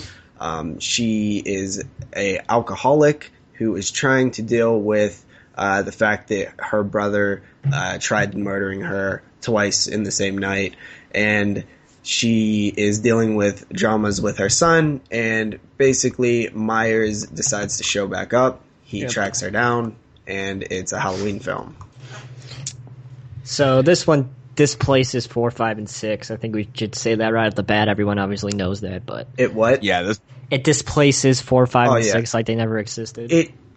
Now there was a version of the script that actually did tie the films in together, and it happened in the classroom that Jamie Lee Curtis was teaching in, where there was a student who was doing a report on Michael Myers, and she listed off all the things that Michael Myers did, the night of 1978, then into the hospital, then into Jamie Lee Curtis's daughter's thing, and Jamie Lee Curtis was supposed to start breaking down and crying because of her daughter who was killed because she abandoned her and stuff like that. But it never made it into the film. It should have, because I think that would have been a great scene. I believe Kevin Williamson wrote that scene because he was kind of like an uncredited writer on that film, I believe. And they just never used it in the film. Yeah. So Kevin Williamson wrote a lot of this film, from what I hear. Yeah, it's just so odd, man. They leave that shit out, so it's just, this one takes place basically after the events of 20 years later. Totally ignoring 4, 5, and 6. It's like, they never found his body, the one that was melting. Yeah. Marion Chambers comes back. It's awesome. So, in my opinion, this movie starts out pretty decent. It's got like 3 kills in the first 10 minutes. Yeah. 2 of them are off screen, unfortunately. That's one odd thing about this movie too, is that the body count in this film is super low. Like, I think there's only like 6 or 7 kills in the entire film. Most of them are off screen. It's pretty tame, actually. Right off the hop there, the voiceover, the guy, it's supposed to be Dr. Loomis, but it's not Dr. Loomis's voice. Yeah. I really don't even know why they put that into the film. Any thoughts on that? Yeah, I loved that they put that into the film. It was like a nod to Dr. Loomis. Yeah, I know what they're doing, but it was like this voiceover. I just think that it wouldn't have flowed. Supposed to be Loomis. It wouldn't have flowed right using the clips. But I think it's better than not do like even though it's not how we would want it to be. I still love that they cared enough to honor Dr. Loomis's character. I think that they should have just approached it differently, not have pictures of him, or have Jamie Lee Curtis's character say something about how he helped her or whatever, Yeah, I mean, this American voice, it just was not Dr. Loomis's voice, and it was just like, I don't know. I didn't think it was. I thought he did an okay job of impersonating the character. I didn't have an issue with it at all. Yeah, I never liked that part, man. I always thought it was just like. I think they could have just approached it differently, but that's just me. Nitpicking as usual. Yeah, they probably could have found a better way to do it, but at the same time, unless they could have, actually like used sound bites from the films and it sounded right. Like maybe they actually tried that and it just wasn't working properly. I do like the opening. Let's say it did work properly and that was like the actual Dr. Loomis's voice. Like that, wouldn't it have been really awesome? Like sounding and looking like the opening credits like that. So I think like, I think I can like kind of picture what it would have sounded like if they was able to do that, and that's kind of how I look at it. I just like, I think it's a cool little nod, and it's a good way to open the film, 20 years later and stuff. Like I understand your issues with a person impersonating, Donald Pleasance. It kind of might rub you the wrong way a bit, and I agree. So we talked about Paul Rudd's performance, and me and Jeremy are on the same page. You seem to like his performance. It's kind of funny into this one, H2O. Josh Hartnett is cast as Laurie's son. Yeah. He's absolutely fucking horrendous in this movie. Really? I'm sorry, but he is awful. Why? LA Cool J is pretty shitty too. No, he's just not. Both of them are very acceptable. Actually, LL Cool J has one motherfucking funny ass line in this movie that I pissed myself laughing so hard, because I don't know if you guys ever noticed or like heard things about Josh Hartnett, but people always comment about how his hair is always fucking messy and he just always looks like shit all the time. Yeah. And he fucking says to him, "Comb your hair." I paused the movie. I was laughing so hard. Yeah. I totally forgot about that line. Like I hadn't watched H2O in a long time. Dude, if you don't have a problem with Josh Hartnett in The Faculty, you shouldn't have a problem with him here because he's playing the same character. Yeah, he's not good in that movie either. Really? I don't know, dude. I have no issue with him. Like, I think he plays like a normal, like, 90s teenager perfectly fine. I find he's just bad the way he delivers lines and stuff. It's just, I don't know. There's something about the guy that just does not work for me. What has he been he's not convincing. He's not convincing to me. What's he been in lately? Does anybody know? But you kind of got to look at, okay, like this is similar to how everybody says like every slasher from the 80s had bad acting. It's just the style of acting that there was. This is that 90s style, dude. It's what you gotta, it's just like Scream, and it's just like I Know What You Did Last Summer, and just like The Faculty. Yeah, and I Know What You Did Last Summer has some of the worst acting in it too, man. Freddie Prinze Jr. I don't think it's horrible in that movie. Like, he's beyond horrible in that movie. I think it's just the style, dude. I don't know. It could be the bad dialogue. I don't know. But all I'm saying is that it doesn't work for me. I'm not, I'm just, it is what it is, right? I'm looking at Wikipedia right now, and he won the MTV Movie Award for Best Breakout Male Performance in 1998. Of course it did. That sounds about right. That's fucking awesome. It's funny. But no, like, this is the same thing with the 80s, dude. Like, everybody says how awful the acting is in the 80s. It doesn't bug me because it's just the way that it was. It was done differently than it was, is now. And I think the 90s has this very weird style of acting that it could come off as bad to most people, but I don't really have a huge issue with it. But I don't know, though, because there's other people, like, that I watch from 90s films and stuff that are fine. Yeah. Completely fine. And I have no issues with it. It's just... They're fine in the Scream films. Or the, Scream. But I feel like they're almost the same. Like, it's the same, like you look at Randy's character in Scream. It's probably like, because... Is that acting? Yeah. I don't know. It could be the tone and the way it's shot, too. I don't know. Maybe it just has that same type of feel, but I don't know, man. I don't know. Josh Hartnett... not really doing a lot for me. Doesn't really, I don't really have a negative feel towards him, but I will say somebody who did do a good job. I think Jamie Lee Curtis gave her best performance in all of the Halloween films. She has a lot more range in this one. Well, I would hope so. It's fucking 20 years later, JP. Yeah. She obviously has evolved as an actress in 20 years. I do have to say, I think it's one of Jamie Lee's first scenes in the film where she's like pulling off like some crazy scream. Yeah. You guys don't see what I'm talking about? Yeah. And I don't find that scream very good. I can't remember. Like at all. I think it's like right in the beginning of the film. I think it might be. Is that the one where she like wakes up from the nightmare? Yeah. It's the nightmare scene where she's screaming. It probably wasn't any good. Yeah, I think I'm remembering that. But what I'm saying is, she's playing she's playing somebody who has been in fear her entire life, and like, I think she does a good job of delivering that. She seems to be this overbearing, overprotective mother, and I think she nails that. And she's very serious, doesn't, you know, she kind of has that look of like a principal or something that works good. She's doing a lot of different things. And, I like think that this is the one time where I don't find her overrated. It's kind of crazy how many famous people were in this movie that's now famous now. Like, Joseph Gordon-Levitt and Michelle Williams was both in this movie, and they're pretty big now. Yeah. I just noticed that. That's pretty interesting.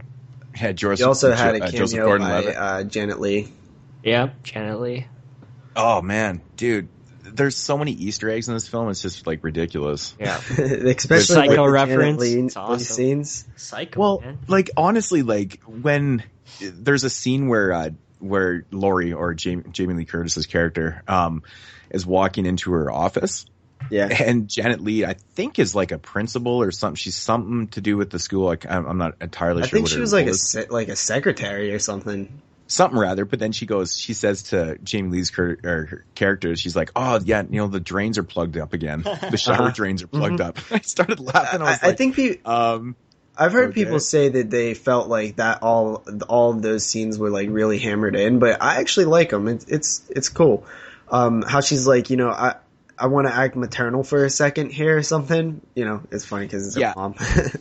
And then, I know that's funny too. And then, of course, when she's seen her outside and Janet Leigh gets into the exact car that she was driving in Psycho. Yep.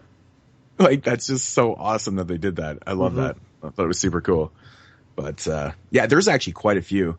Have you guys ever noticed the Sarah Michelle Gellar scene in this film? What's that? Yeah, what's that? It's basically there's a couple girls in a bedroom. They're sitting there bullshitting and whatnot, and the dad walks in, and one of the girls' name is Sarah, that's in the room, and he's like, Sarah. And if you look on the TV in that scene, it's Sarah Michelle Gellar's on the screen from Scream 2. Oh, Scream 2. And when he says to his daughter, whose name is Sarah, she turns around. Well, Sarah Michelle Gellar on TV turns around and looks at him. The exact same time. It's like, it's so quirky, man, that he did this shit. It's fucking, yeah, it is really funny, man. Yeah. So.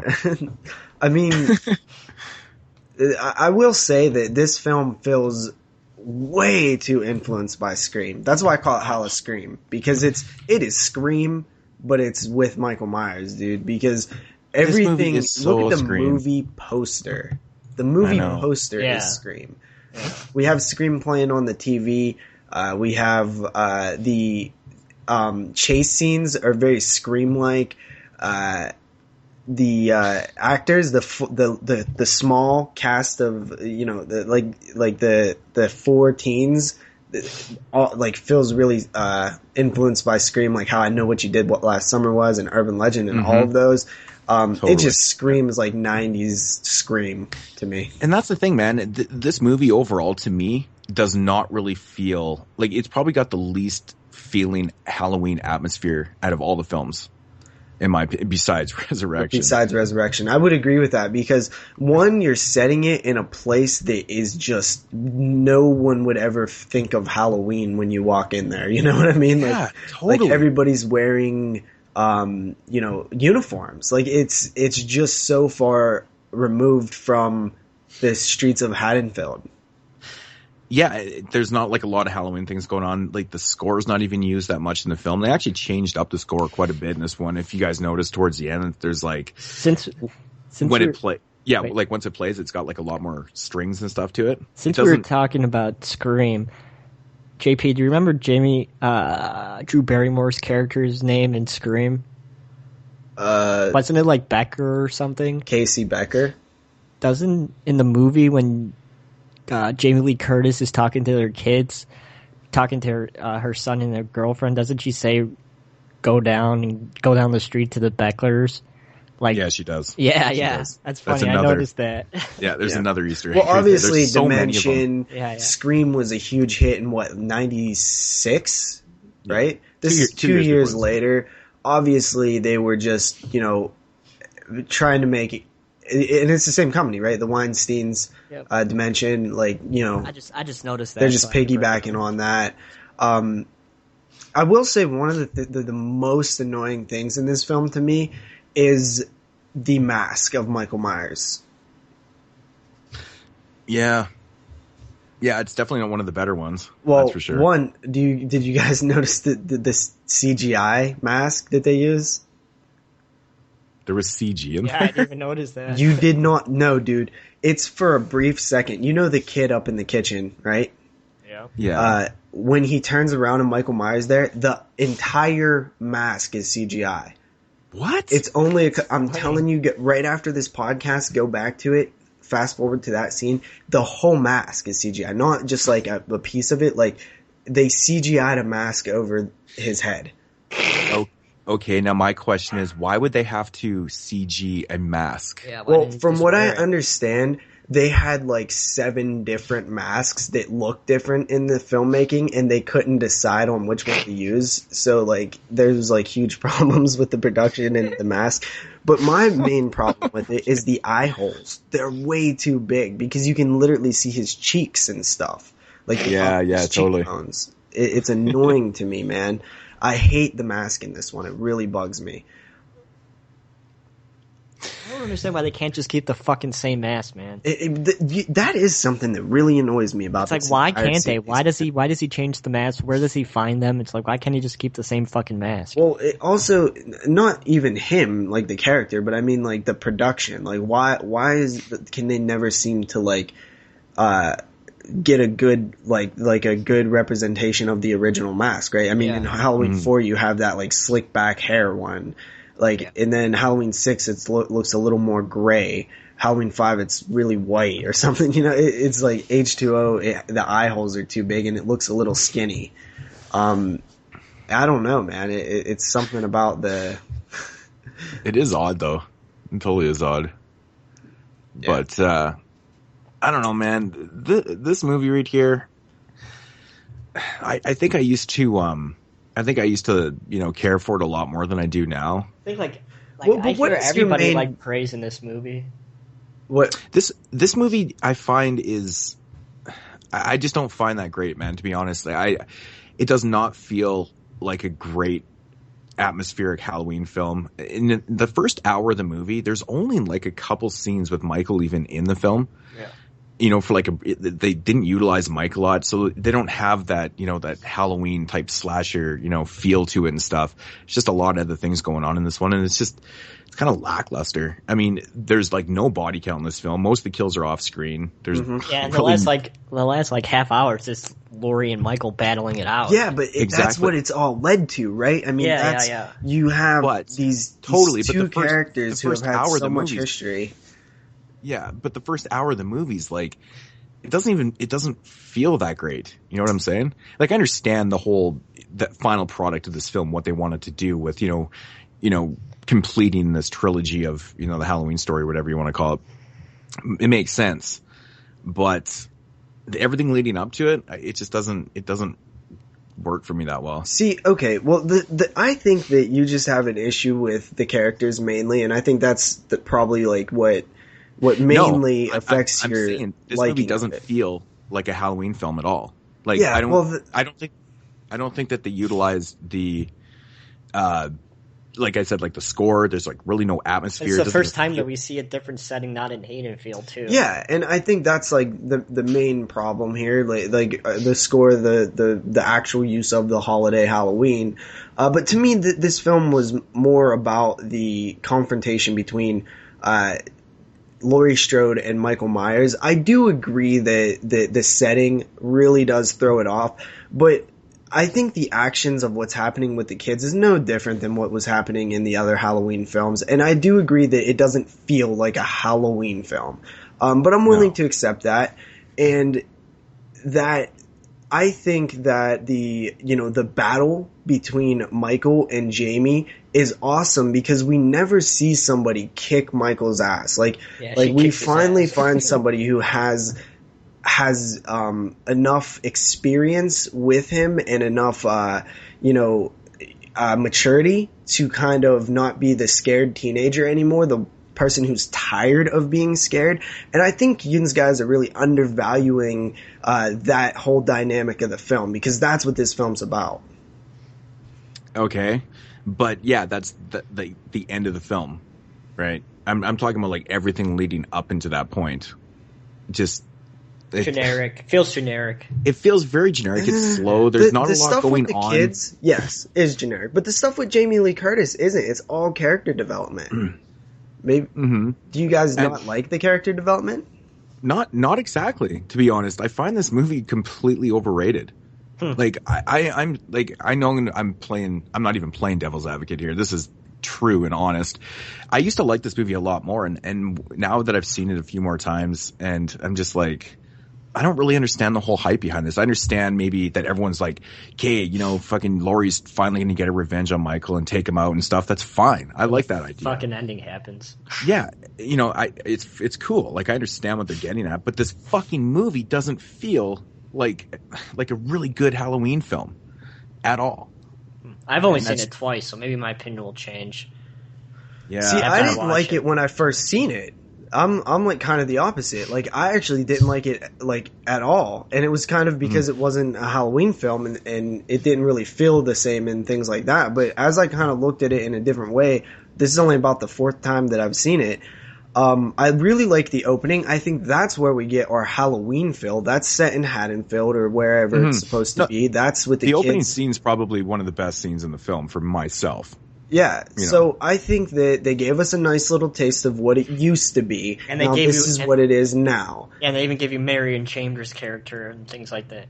Yeah, I loved Nancy Stevens being in the film. I thought it was awesome. And all the little nods to things, and obviously this is Halloween and Scream combined to me. So you kind of have to accept that, but it's the best damn version. It's the best damn Halloween version of Scream that I think they could have made.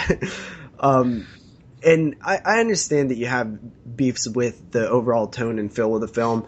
But I think if you really kind of invest in the Laurie Strode character now, after all of these years, and really kind of focus on that, it's actually a hell of a interesting battle, both with Laurie Strode against herself, Laurie Strode against her son, and eventually Laurie Strode against her brother. Yeah, I mean, we see that in the film, obviously. 20 years later, she is, you know, she's got a good professional job, but she has, you know, personal issues. She's an alcoholic. She's got issues with her son and stuff like that. Psychological problems, too, man. Yeah, she's got psychological problems. That's like the biggest problem. So, you know, she's not she can't even, like, look into a window without seeing Michael behind her. It's like... Exactly. I'd be fucking an alcoholic, too, if that happened to me. That's actually a scene that they duplicated from the original Halloween, too. The girl in the classroom looking out the window and seeing Michael Myers. Yeah, they pretty much just redid that scene, which I was fine with and stuff. But yeah, it's a nod to the original. Totally, I thought that was cool. That was cool, and you know, I thought the Easter eggs and stuff were comical to me. I thought it was pretty fun and stuff. But overall, it just, I don't know, man. I don't even know. Like, there's something about this movie that I don't dislike this movie, you know, and it may sound like I kind of do, but I just don't find Halloween 3. I don't think it's as great as people make it out to be, because I always hear people like put H2O up in there with, like, you know, their favorite in the Halloween series and stuff. I'm not there with that at all, and I think that's where I'm coming from. I'm just, you know, it's not a horrible film. I understand what they're doing with this, like, you know, the whole build up and stuff, and that's fine. It's just, it doesn't really do a lot for myself. Probably like my fifth favorite, actually. What it is I'm biting, you're not, right? I mean, you're just not feeling it. I'm liking what I'm seeing. I do agree with the stuff that you're saying about the tone and stuff, but overall, I just like the way that they handled the relationship between Michael Myers and Jamie Lee Curtis, because that's what this film was made to be about. Halloween 20 years later. I remember the trailer. I remember the specific scene of Jamie Lee Curtis coming face to face with the door in between her and Michael Myers, and it kind of was just a powerful moment. And I don't know why they couldn't have said it, like, it's made the setting a little different. I think it was really influenced by the Scream series and stuff like that, like I said, and it was trying to be more, like, cool, I guess, and Halloween was, this was 90s Halloween, right? I mean, it wasn't as big as it was in the 80s. It wasn't as big of a deal, like the holiday. And even still now, $73 million though. Now, I'm talking about the holiday. Now, the holiday is like completely extinct in like my neighborhood. Like, so I think that also had something to do with it. Overall, I think the ending is one of the best endings in the series, aside from the first film. We'll get into that with the next one. The ending, because the way that they try to make the series goes on just pisses me off. So what do you guys think about this ending, though? I liked his head rolling down the hill. I thought that was pretty cool. But you didn't like the idea that, okay, Jamie Lee Curtis pretty much, Laurie Strode Michael Myers' ass. Like, well, even when he first shows up, she is in complete control. She's like, all right, this is what she like learned from all of her experiences, and it's totally unexpected, right? You expect her to be like the final girl, like running and like she handles her own. She's too old to be a final girl now. I think that's the thing. I think she's matured into a final woman, and that woman aspect is able to. Yeah. Come on, man, it's true. Think about it when you think about it. But final girl is just a term. It doesn't have to be an actual like young girl. Yes, JP. I'm just trying to be a little bit of a comical sense to the aspect thing. I don't mind. Like, the ending, I think is appropriate, and I think that's pretty much what you would expect from to finish up the Halloween series kind of deal, right? Obviously, Laurie killing her brother, but supposedly. I don't know, man. I have to say that when Michael kind of shows a little bit of remorse there, or I don't know, maybe it's my opinion that he's trying to do that. I don't know if you guys agree or not, but I think it comes off a little corny. See, I think, I don't know, man. I'm looking at it like he is somebody who has been doing something a long time. He's been on this constant goal of trying to track down his sister and murder her and whatever. And I think he's just realizes that it's over, and just kind of reaches out to the only thing he knows. Like, I don't think he's doing it in like a sentimental way. I just think he sees her and he's like a zombie almost, right? Like that they're just reaching out to the only thing they know. It was done in I think it was more done from Jamie's point of view as like this sympathetic thing, because it is her brother and she's more human than he is. I think he was just kind of like almost like a dog, like how you see him tilt his head, where he was just reaching out in the moments of death. No, that's what I'm saying. Like how he tilts his head, where he's like the human element of him is gone. I think he's just like trying to reach his hand out, like just reaching to the like instinctual. Maybe I don't see it like that. I see it kind of out of character a little bit, like, hey, give me a hand. I'm trapped between this tree and this fucking truck. I don't think he ever was, like, I never interpreted it as like he was reaching for her to like save him or anything. I think he was just about to die, and he was just doing the only thing that anybody does when they're about to die. I mean, you can look at it like, the way I've heard it from like people is like he's reaching out to ask for like, oh, I'm sorry what I've done to you, which is like, that's total that's what bullshit. I said about the remorse thing. Like, I mean, yeah, I know. I think it's like up for interpretation. He would never say he was sorry. It's like, really? Well, I've seen other people say where he's trying to trick her into helping him and shit like that. Huh. That makes more sense. Yeah, that makes more sense. No, yeah. I think that makes. I don't even want to think of that. But I mean, it does though. Not for Michael Myers, though, man. He's not a like cunning person. He's not like he's not like Jigsaw or something. Like he's the shape. He's the boogeyman. He's the person who's going to. He's that same person that would never put white sheets on his head and put glasses over top and stuff. And yeah, well, but we've said that is uncharacteristic of him, right? Yeah. I know. I'm just fucking around. Yeah. But no, like also the whole thing with Jamie, she stabs him to death, right? Or so we think. And normally in any other film, that would be it. But no, she has this this weight and this experience with her where she's like, I'm not letting this happen again. I am fed up. And she steals the ambulance via gunpoint, which totally fits to me like this crazy woman who just like cannot let it go until she's finally 100% sure that she killed him. You know, steals the ambulance, and like I love how that scene plays out. And I kind of that does make sense though. But I mean, it makes sense because wouldn't she's had happen enough. that way, right? Like normally, Totally not. Films don't do that. You're always like, well, he's not really dead, but the characters don't realize that. But she fucking realizes that, and that's why I give this film props, because I really like how they handled Jamie Lee Curtis's character, Laurie Strode, and I can see how it could come off corny, that scene, because I think the more you watch it, the more you can feel that way. But I remember when I first seen it, it was way more powerful than this time seeing it. So I can see how maybe it would kind of rub off and just become kind of like a joke at a certain point. Especially but if also we got to look at, we know that resurrection happens. So if that really was the end, I think it was a very, perfect moment between brother and sister, brother being a maniac. I do agree. The beginning of Resurrection really does hurt H2O a little bit. It's like... Yeah, that pisses me off. We'll get into that. But yeah, I don't know. Did you guys notice in this film, man, just taking it back? I know we're at the ending right now, but this movie had like so many fucking jump scares in this one. Was it just... Was Halloween all over again? That's like... This one has lots of jump scares, and I was like, holy fuck, man, what's with the jump scares in this? I don't know. Yeah, it just seemed like it was happening a lot more than it should have. 90s Scream thing, dude. I don't... Yeah, fuck, I know. It was actually getting on my nerves a little bit. I'm like, another one? I'm like, I'm going to have a fucking heart attack.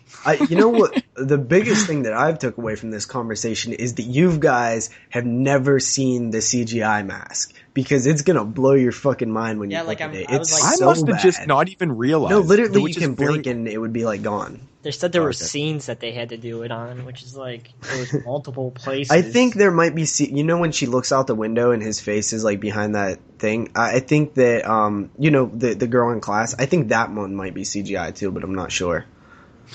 That's funny. Yeah. I do like the scene, I think when, Laurie gets into her car. I think it's when she gets into her car and she turns on the radio and it's playing the Mr. Sandman song. That song's been utilized through like 4 of the films or something. Yeah. No, it's cool that they keep using that, because it has like that special feel. Like when I hear that song, I think of like Halloween. Mm-hmm. Like I always do. And so I like the fact that they keep putting that in there. It's kind of that reminder. Can I just read a little tidbit here that I'm reading on Wikipedia? It says the Halloween comic book series published by Chaos Comics in 2001 bridged the continuity between Halloween, The Curse of Michael Myers, and Halloween H2O, but in doing so made the plot of Halloween Resurrection impossible. So I guess there's a comic out there that like bridges the two together. You know what's crazy is those comic books that come out based on these films have way better continuity than any of the films. Like they really work hard, and like even like the Freddy versus Jason versus Ash and stuff. Yeah. Like how they connect Jason Goes to Hell because the Necronomicon's in the basement of the film, which is pretty cool, right? I mean, that was a cool way to tie it in. Yeah, it's a good comic, man. I actually have that. It's pretty good stuff. But you know, the Necronomicon is in the film. Like that's what's cool about it, right? Yeah. There's that brief shot of it. Yeah. So I don't have much more to say about H2O. No, I think I said everything I need to say about it. Like I said, I wish there was a little more, kind of kill action in this. It's still supposed to be like a slasher film. I think it's fitting with the rest of the series, though. Yeah. This one's really noticeable. I think it's also because there's 7 total kills in this film. 3 of them are off screen, and 1 of them is actually Mikey. So, also, we have a low character count here, right? I mean, there's LL Cool J, the teacher, Jamie Lee Curtis, and then the 4 kids. Yeah, that is true. That is true. So, but yeah, I don't know, man. That's pretty much all I got on that one. Ratings, peoples? Yeah, I'll go first, I guess. So H2O to me, I feel like is a good follow-up after 6. I think that it connects the first 2 films. If we're going to go with that trilogy, which I wish that they would have connected parts, 4, 5, and 6 into it, I think it works fine. I think that they took Jamie Lee Curtis's character into the best version that she could have went. I got major issues with the CGI mask. I got major issues with the eye holes because those eyes are not the devil's eyes. Those are like regular guy's eyes, which really bugs me. And then there's a few just like issues I have with like when the van hits Michael Myers, it looks kind of shitty and stuff. There's a few different issues I have with this film. You're right. You're right about that part. Yeah, I do not. It's pretty laughable. I do not like that you can't get that Halloween feel because I feel like you could have still done this film and had that in place. And I do agree 100% with Moodz on that, but it doesn't overall like kill the film for me. This is a 7.5 out of 10. Wow. Am I next? Yep, go ahead. So, like I said earlier on, this is probably my 5th favorite Halloween film. This is only my 2nd time watching it. Like I said last show, I've only watched all these sequels twice, the last time being like a year and a half ago. So maybe my appreciation for the film will grow as time goes on, and then maybe I watch it a few more times. Or maybe we'll do the total opposite and it'll go down. But it's just your average Halloween film that doesn't feel like a Halloween film, but it is. So I'm going to give it a 6 out of 10. Whoa. Yeah, for me, it's like I said before at the top of this review is that H2O to me seems to get worse and worse every time I watch it. I don't know if it's not aging well or what it is, but I mean, I shouldn't use the word worse because that sounds bad. I do enjoy this movie. I just, what I stated before, like I do have certain like little issues with this one and stuff, but yeah, it seems like things bug you about it. And the more you probably watch it, the more they probably can bug you. Yeah. And and it's not completely fair because there is a lot of fun moments in this film. Like I really do enjoy Easter eggs. I'm kind of cheesy like that. So like all the Janet Leigh stuff with all the Psycho and all the Scream stuff. And, it's entertaining, but I don't think it like makes the film better. It's more for just entertainment, but, overall I still enjoy it. And, my rating is probably not going to be that liked, but I'm going to give it a 6 out of 10.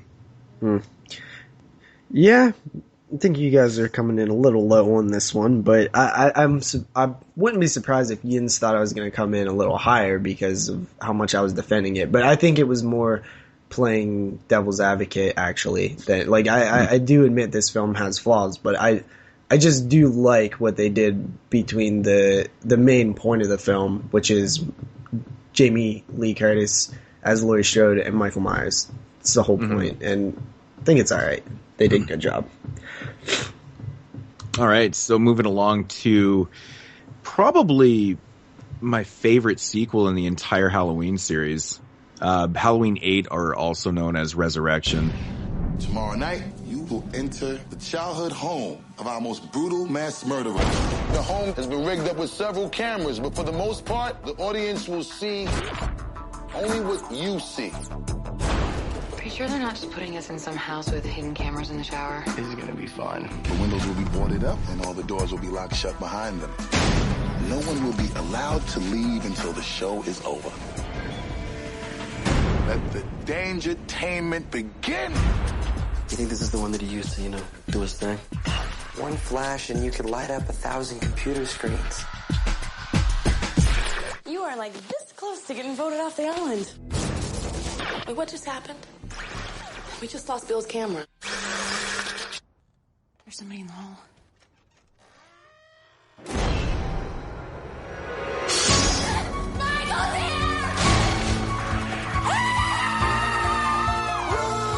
Somebody please help us. Hello, Michael. I knew you'd come sooner or later.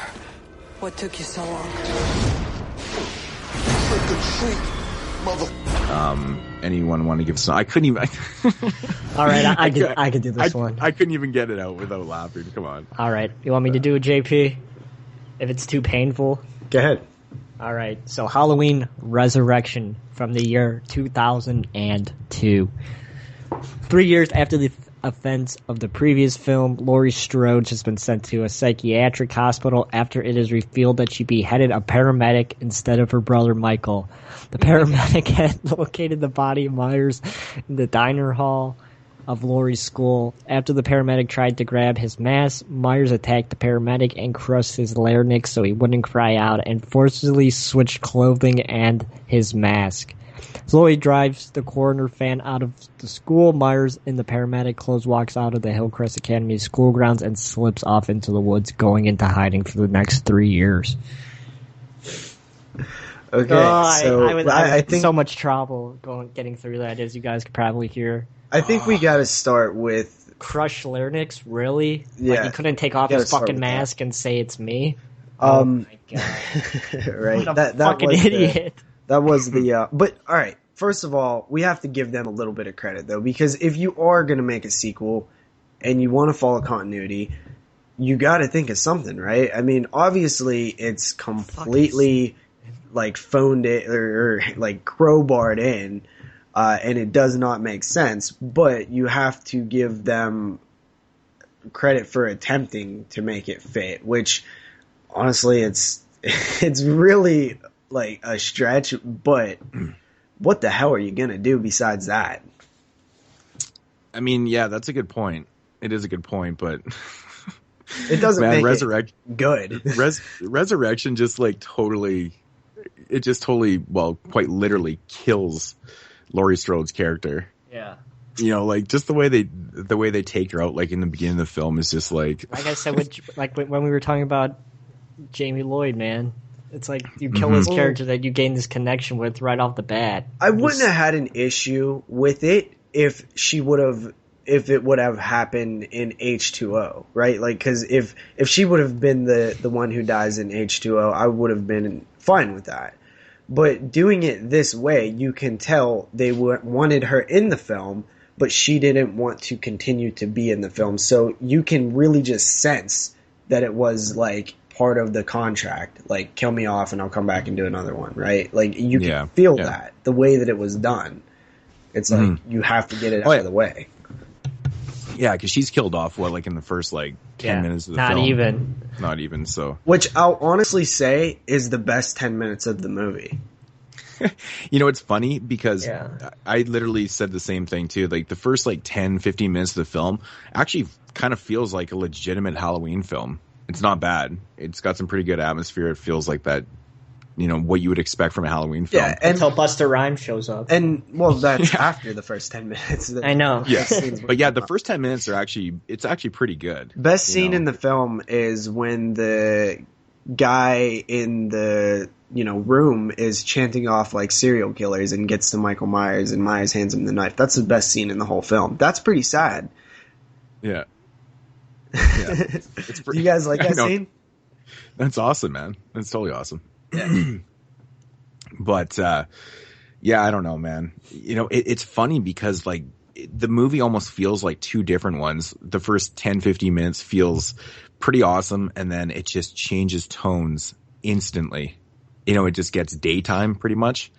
And then the story of Resurrection happens, and it's just an abomination. Worst characters in the series.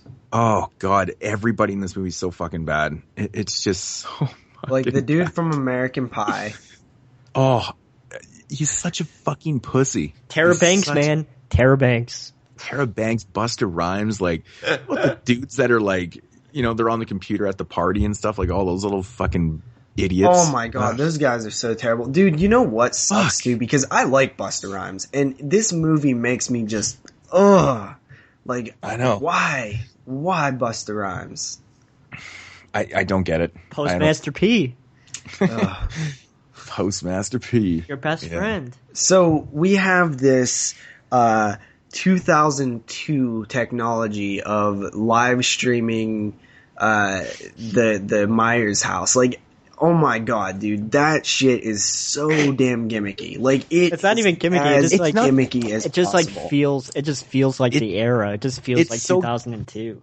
It's so gimmicky, but even in the film, they're even kind of kind of, poking jabs at it too. It's just the whole idea is fucking ridiculous. Are they poking jabs at it? They are, because Busta Rhymes is because the people that aren't I mean, say you say Busta Rhymes, I laugh. The people that go into this house, at first they don't even know that it's going to be all set up and stuff. And then Busta Rhymes admits in the film, his character admits that everything was placed in this house and none of this stuff was actually, the Myers shit, from the house and stuff. So I'm just like, what the fuck? I'm like, this is retarded. Yeah, but that's just how most reality shows work. So I don't think that they were just following the formula. Yeah, but it was just stupid. It was done so poorly. It's just the fact that they're trying to pull it off and be all serious. These people are going into the Myers house. It's been untouched for fucking 20 years or whatever. And all of a sudden it's no, I put that there. Yeah. It's so fucking dumb. It's so dumb. It's also dumb that this kid, Jesus Christ, dude, the end chase scene in this film is so awful, with the kid texting the girl because he's watching her, and that is a big part of the film, is that's her love interest. My God, it might be one of the worst relationship building development ever in a film. Oh. At the end when she's thank you, Barker, or whatever the hell his name was. On the camera, when she's getting interviewed or whatever, one of the worst lines ever. Fuck. I think everything about this movie is just horrible. Is there honestly anything good about this movie? If you watch it in a so bad it's good way, there are some moments. But it's painful to do, though, because it's this is Myers. I don't want to watch it in a so bad it's good way. Dude, you know what scene I fucking is torture to watch? The scene where when Mike Myers, or when Busta Rhymes dressed up as Mike Myers. Yeah, that's the scene I knew you was gonna say, because dude, that scene is fucking. Well, I was getting mad, dude. This movie's so bad, it's actually bad. Fuck, yeah, it's frustrating. I actually hate this movie. It's actually a frustrating watch, right? Because you're seeing them ruin your beloved icon. And let's take that scene and kind of dissect it a bit. Busta Rhymes is dressed up as Mike Myers. Meanwhile, Mike Myers is dressed up as Mike Myers. But Busta Rhymes thinks that it's somebody else who is a worker of his, and he's yelling at him because he being Busta Rhymes wants to play Mike Myers. So he's going to ruin the scene. What you're doing there is completely taking all the fear and power away from your villain. You're literally neutering your villain right there by making a joke of it. Mm-hmm. That is the biggest no-no in what the fuck are you doing? Why would you do that to Michael Myers? I understand with Freddy because he's funny. He started getting jokey, right? So you're not necessarily completely neutering him when you have him riding a broom, because he's fucking batshit crazy anyway. He's comedic, his character is. Michael Myers is not. He is not saying that, Freddy 6 is good, that they did that, but I'm just saying it's different. When you have Michael Myers, who is this all evil, all devil's eyes guy, you cannot have him being the butt of a joke. Yeah. Busta Rhymes. Man, I'm really, really trying to find things about this movie that are, redeemable. There's not much, dude. There is nothing. The first 10 minutes. I mean, besides the first 10 minutes, right? You take the first 10 minutes out of this, and it's just the worst. One of the worst movies. It's fucking horrible. It's worse than the Hellraiser sequels. It's I wouldn't get that far. Really? Who the fuck greenlit this script though? How did they think this was a good idea? It's just made money. Shit. It's so bad. I'll tell you in a second. The thing that I don't understand is that Rick Rosenthal directed this film, who directed the sequel, Halloween 2. We got Sean Hood wrote it, and he wrote other masterpieces like Cube 2, Hypercube. Oh, man. Oh, my God, really? Cursed, The Crow, Wicked Prayer. Oh, these are the worst films. Conan the Barbarian, that came out in 2011, and Hercules, the new Hercules movie. Wow. Yeah, Man, what masterpieces. He wrote Cube 2. No wonder why the movie's fucking shit. But Rick Rosenthal, he had like nothing to work with in this movie. Like the script is fucking horrible. Like you can tell. Don't go defending Rick Rosenthal because he didn't do a fantastic job directing to begin with. Well, I mean, like I said, it almost feels like two different movies. The opening first 10 minutes feels like like a good film, and then he had to work with the rest of the script. Yeah, but man, terrible. Like the whole found footage angle thing, right? I mean, because it's kind of like that. This is the closest we've seen to one of our icons, our top 3 icons. Oh man, the technology that they try to use in this is just so fucking stupid. Yeah, because it's even at the time where you couldn't really do this, so it's even more annoying, right? Like like you couldn't really like stream with like these cameras, like wireless cameras on people's heads. Like you couldn't do that back then with 2002 internet, right? Yeah. No, so it's even more annoying. Now I want to pose this question to you guys: do you ever see them making another sequel based off this, taking place right after this? Hell no. Hell no? Do you think they're just going to follow the Rob Zombie They're sequels? Either going to do that or they're going to reboot it or they're going to kind of just like do a, just a separate story type joint. Mm-hmm. I know. I just thought it'd be funny to see like another sequel that takes place right after he gets his ass kicked by Busta Rhymes. This is the most generic like cash-in type of film I think in any of the big 4 franchises. This one is the most like that, where it's just, how people always complain that these are just cash-ins, these sequels, they're like there's nothing to them. Like this is the fucking definition of that. This film right here, it is so paper thin plot wise, and it's so standard from beginning to end. The ending is so damn standard. The characters standard, the kills standard, the storyline gimmicky and standard. I don't know if it's standard to have your main character get killed by getting his ass kicked by a rapper. That doesn't sound very standard to me. That just sounds like fucking embarrassing to this killer that you've looked up to, which I know is funny. Yeah, I'm saying like you know what I meant. I know. I'm just pulling your balls.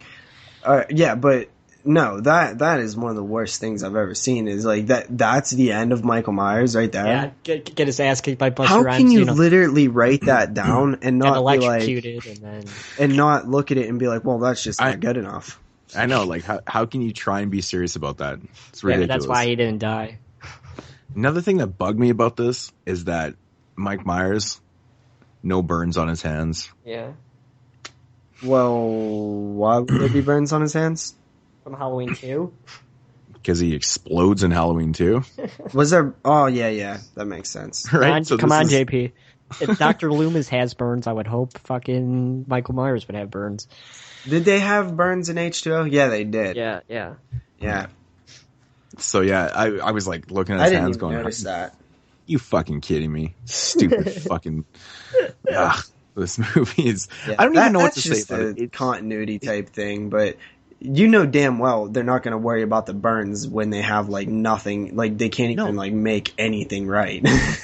They were too busy choreographing Busta Rhymes' fucking awesome scene where he's kicking shit out of. Yeah, that would be a complaint in like a good one. It's like, well, they did a lot of good things, but like they didn't get the burns right. Like there's no way in hell they was getting the burns right in this shit.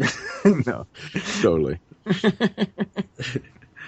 Yeah. Fucking what a dumb movie. Everybody ready to give it a 1? No, it's actually a dumb movie. Like it is a dumb movie. Oh, so bad. I don't like it is hard for me to like the redeeming quality in this film is Michael Myers. Like that's like you're still seeing Michael Myers like kill people, which always is cool to me. Like I like seeing Michael Myers. It's too bad the kills are complete shit in this movie, though. Yeah, this is like also the movie where we see like the boobs for the longest time. Yeah, true that. Yeah. Wow, these characters were douchey, dude. Just like terrible characters, just not good at all. Final Destination 4 bad. Keep on bringing Final Destination up, man. Yeah, this one, I don't know what like. I'm curious to see where you guys rate it. Do you guys like? Is there anything else like you want to say about it? No, I don't really know what else to say. It's fucking bad. Yeah, it's really bad. It's bloody homecoming bad. Well, if we're gonna get into ratings, I'll go first. Now my rating is basically based on the first 10 minutes of the film. Yep. Because I think the other 80 minutes are complete shit. It's just, I fucking can't stand this movie. It's just so bad. It's so bad. It just really has nothing there for me. It just, you know, like you said, the redeemable quality is seeing Michael Myers on the screen again.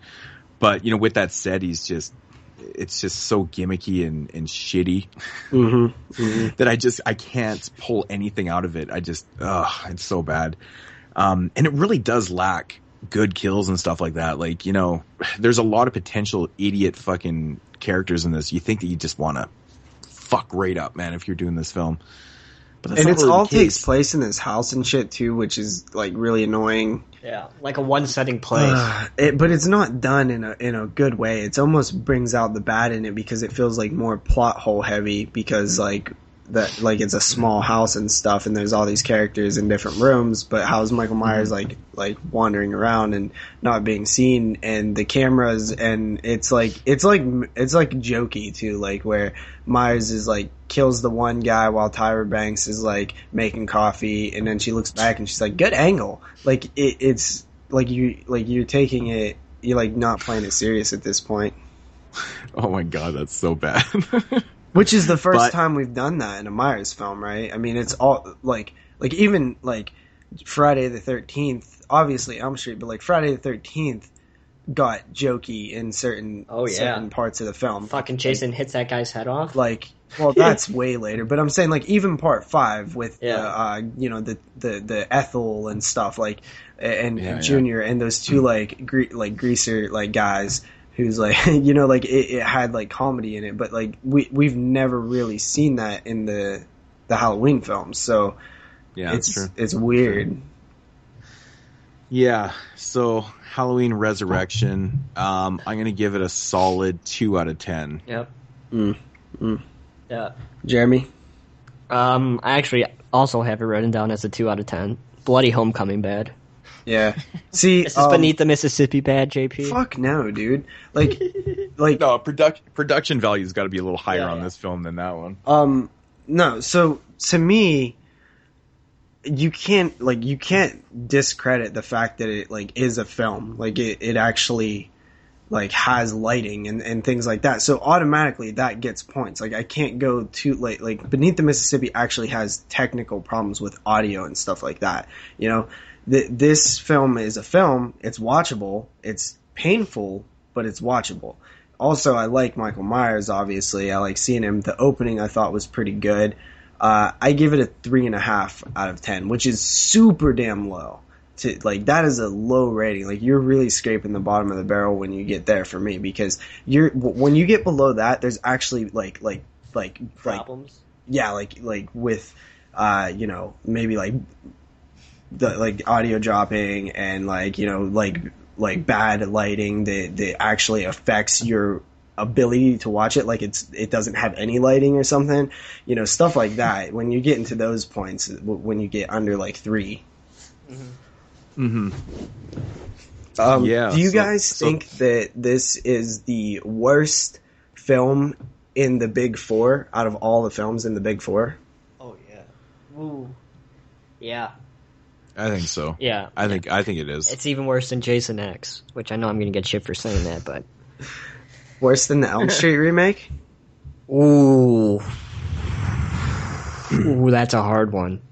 I can definitely probably worse than the Elm Street remake. No, it definitely is worse. Yeah. I fucking hate that. Because the problem with the Elm Street remake is the reason people are so hard on it is because they have the original film. If the original film didn't exist, if the original franchise didn't exist, it would still be like a bad movie. It just wouldn't be like as bad, right?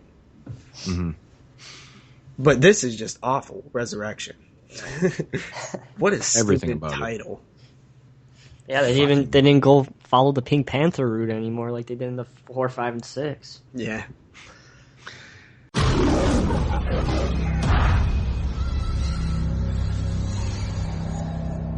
Inside every one of us, there exists a dark side.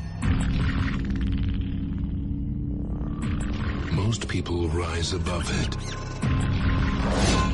but some are consumed by it.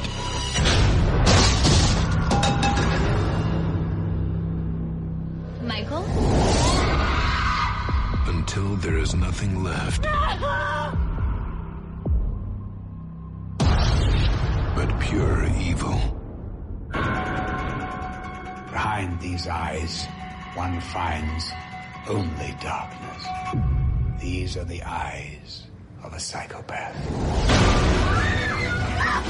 This August, Rob Zombie unleashes an extreme vision of terror and reinvents a legend.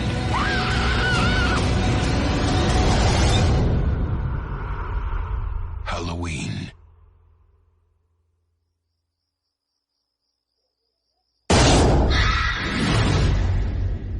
Alrighty, so that moves us on to the Rob Zombie Halloween remake from 2007? Yep. 2000. Man, I can't believe it's already been 7 years since that movie came out. That's crazy. I haven't seen that in theaters. It's crazy. Yep, me also. Yeah. So yeah, Halloween remake. It's pretty much exactly what it's the exact same plot as the original Halloween, except for the interesting thing about this one is that Rob Zombie explores the childhood. It gives you the childhood or the backstory of it expands on the early years. Of Michael Myers himself, which I mean, you talk to people, and this is probably one of the most discussed and probably split films I've ever come across. I love this movie. There's people that really do not like this movie, and there's other people that love this movie, and they just have, maybe and then there's other people that kind of like it, but they're just like, why is there so much, Michael Myers backstory and stuff like that? I personally love the first hour of this film. I love the whole backstory and the look into Michael Myers' family and, him and Loomis in the sanitarium and like all that type of stuff. I really enjoyed it. I think it's cool, man. Well, that's actually one of my only criticisms of this film is that the beginning part, when it's Rob Zombie's film, shines so much. And when he starts making John Carpenter's film in the second half of the film, that's when it declines a bit because he's then taking somebody else's work. It's very similar, right? The second half of the film is very similar to John Carpenter's film. And I feel like when he's no longer doing Rob Zombie's film, it kind of slips a bit. It's still very watchable and very entertaining and good even, but it's just not as powerful as when he was purely making a Rob Zombie film in the first section. I think that's also because of that's the legitimate remake part of the film. Mm-hmm. Yeah. So I think is that like you take that and you can't help but compare it to John Carpenter's original film and stuff. Yeah, it doesn't exactly match up, but I do understand 100% where you're coming from. I think that the first half of this film was really strong, the backstory, and I understand where people are coming from too when they they watch this movie as a whole and they're like, it's not needed, blah blah blah. Yeah, you know what, you're right. Like in the original Halloween film, you didn't need a backstory, it didn't matter at all, and that's what was kind of scary about the film. But this is different. Well, let me ask you something. We're trying to explore this Michael Myers character and kind of give you some insight to what it was like as a kid and stuff. I think it really works. All right, let's look at this for a second, all right? We left off in Resurrection, all right? And then you make another film, another Halloween film. Do you really continue the storyline in Resurrection? Because that's what people say, like it should have never been remade. Mm-hmm. Or do you remake it? And I think this is a better choice. This is the better choice. Oh yeah. Now let's go into it further. People say, well, the backstory is stupid. I hate it. I don't want to know about it. Well, what the hell did you want? Did you just want the second half of the film spread out into a full feature length film? Or like, I don't really understand. Like, you have to do something different, right? You have to do something that wasn't done in the original to or else what the hell's the point? That's why I love the film so much. I love the beginning, the first hour, like Moodz said. I find it really enjoyable that we get to actually see, Michael in this what makes him go this crazy. And something I really enjoyed that. To me it makes sense, right? I mean, people say like nobody talks like that, nobody acts like that. Like, well, maybe you should get out of your bubble and go out into some of the darker parts of the world because people like this do exist. Yeah. And I've personally seen them. So I would think so with the stories that you tell me about that lady who people go on the rope and fuck with her. I would hope so. Yeah, but I mean, like people really get annoyed at the vulgarity of the characters and the white trashiness, right? But dude, like the opening scene with the stepfather. Yeah. Shit, dude, his name is escaping me right now. Ronnie. Ronnie. William Forsythe's character. When he's fucking screaming at fucking Sherry Moon, and he's like, bitch, I will skull fuck the shit out of you. And he fucking screams that every time. That kills me, man. Mm-hmm. It's just like, but the thing is, yeah, it's just like total fucking trailer trash, fucking white. Oh, like I love that. So Rob Zombie does that the best, though. He does. Yeah. But see, so you have the original film, and we're gonna do a little bit of comparing, I guess. Why not? You have the original film where one day we don't really know why Michael Myers does this. Apparently, from the very briefness we get of his family, they seem like a regular like white picket fence style family, right? Yep. Like he was being babysat. The sister seemed pretty normal. She was, a teenage girl. And Michael seems like a pretty normal kid who just, like, stabbed his sister, right? To me, that makes less sense than what they do in this one. I think he stabbed her because she was fucking a dude. And, like, he didn't know how to deal with Why that. Why didn't he stab the dude? I don't know. He just lets him go. Yeah.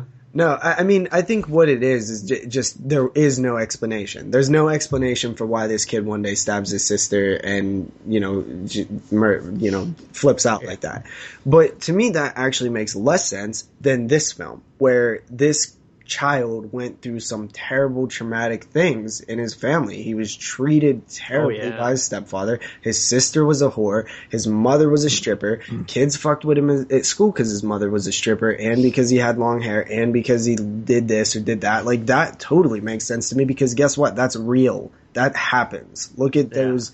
Look at anybody who lashes out. Usually there's something wrong at home or there's something wrong here or they have this issue or that issue. So I actually like what they did because it feels realistic.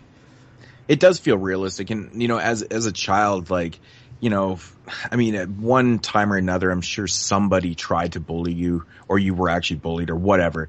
But, you look at it from Michael's perspective, like he comes from a pretty broken home. His father's dead. His stepfather's a fucking complete fucking drunk douchebag. Biggest douchebag ever.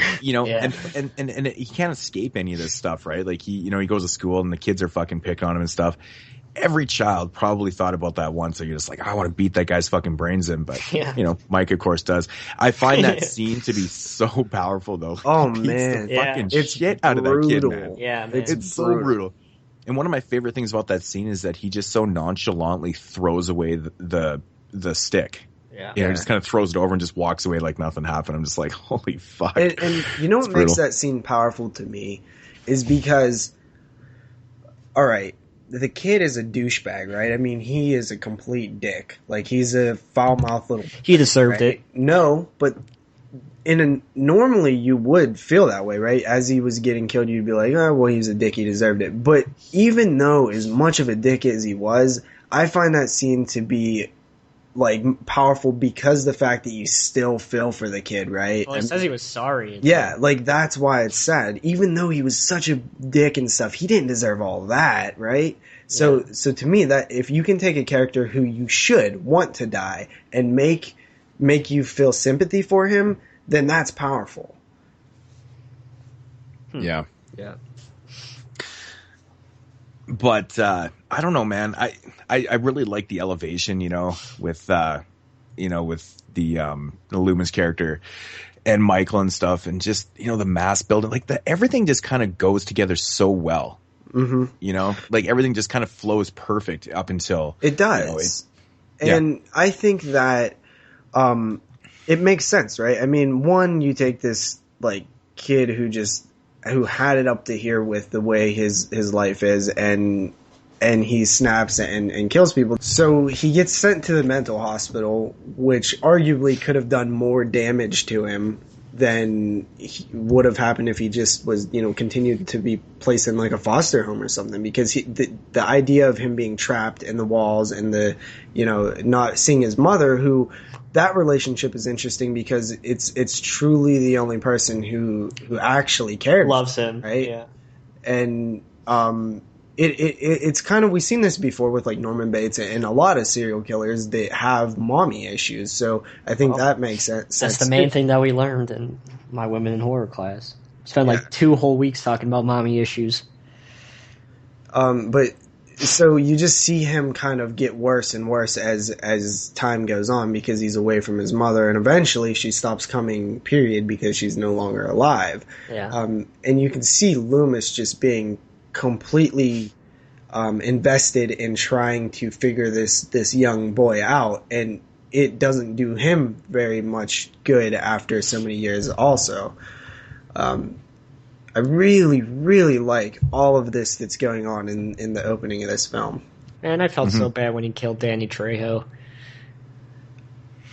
Yeah. He was so cool to him, and he's like, fuck you. Well, I think it's good for the character of Michael Myers, though, right? It is, because it just shows that he just does not have a soul. Yeah. You know?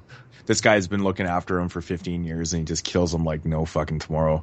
Yeah, because it's pretty brutal. Young Michael Myers might have spared Danny Trejo like he would have spared the baby, right? Mm-hmm. In the original, like the opening, like he spared the baby. He might have spared Danny Trejo, but as he becomes more soulless and that part of him left long ago type Michael Myers, he has no more connection to like morals or anything once he becomes Tyler Mane and shit. Yeah, who's a big ass motherfucker. I've met that guy. Now, I also hear people say that they don't like that they chose such a big person to play. Like when I met him and I stood next to him, like I was up to like his middle of his body. He's fucking huge. How do you guys feel about that? I have absolutely no problem with it. I think it's just he does an alright job. It just kind of adds to the character, man. He's just fucking just a monster. Big and, just literally a monster. Yeah. I actually have no beef whatsoever. I mean, I think Michael Myers works as just a average everyday guy like in the first film, and I think he is intimidating and works as like this hulking giant in the remake. I think that both can work, and I like them both about the same. Yeah.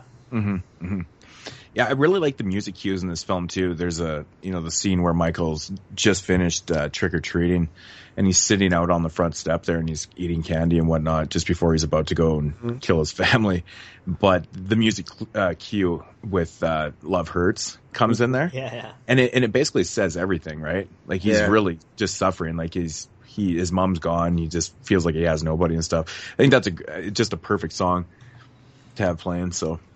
But I love the scene though too when like he goes inside and he's kind of like super bummed out and he's kind of eating candy and stuff, and then he just gets up from the table, goes. Yeah, he's like flicking his candy corn and stuff. Like, and it just that little thing like kind of makes characters feel like real. Normal, like real, and yeah. Like, cause he's just sitting there bored, which is exactly what I might be doing. I might bite a piece of candy corn and then flick it, like as a kid. Like, I love that type of stuff. Yeah. And so then he just gets up, goes to the drawer, grabs some duct tape and a knife, and then goes to town on Ronnie. Fucks Ronnie up.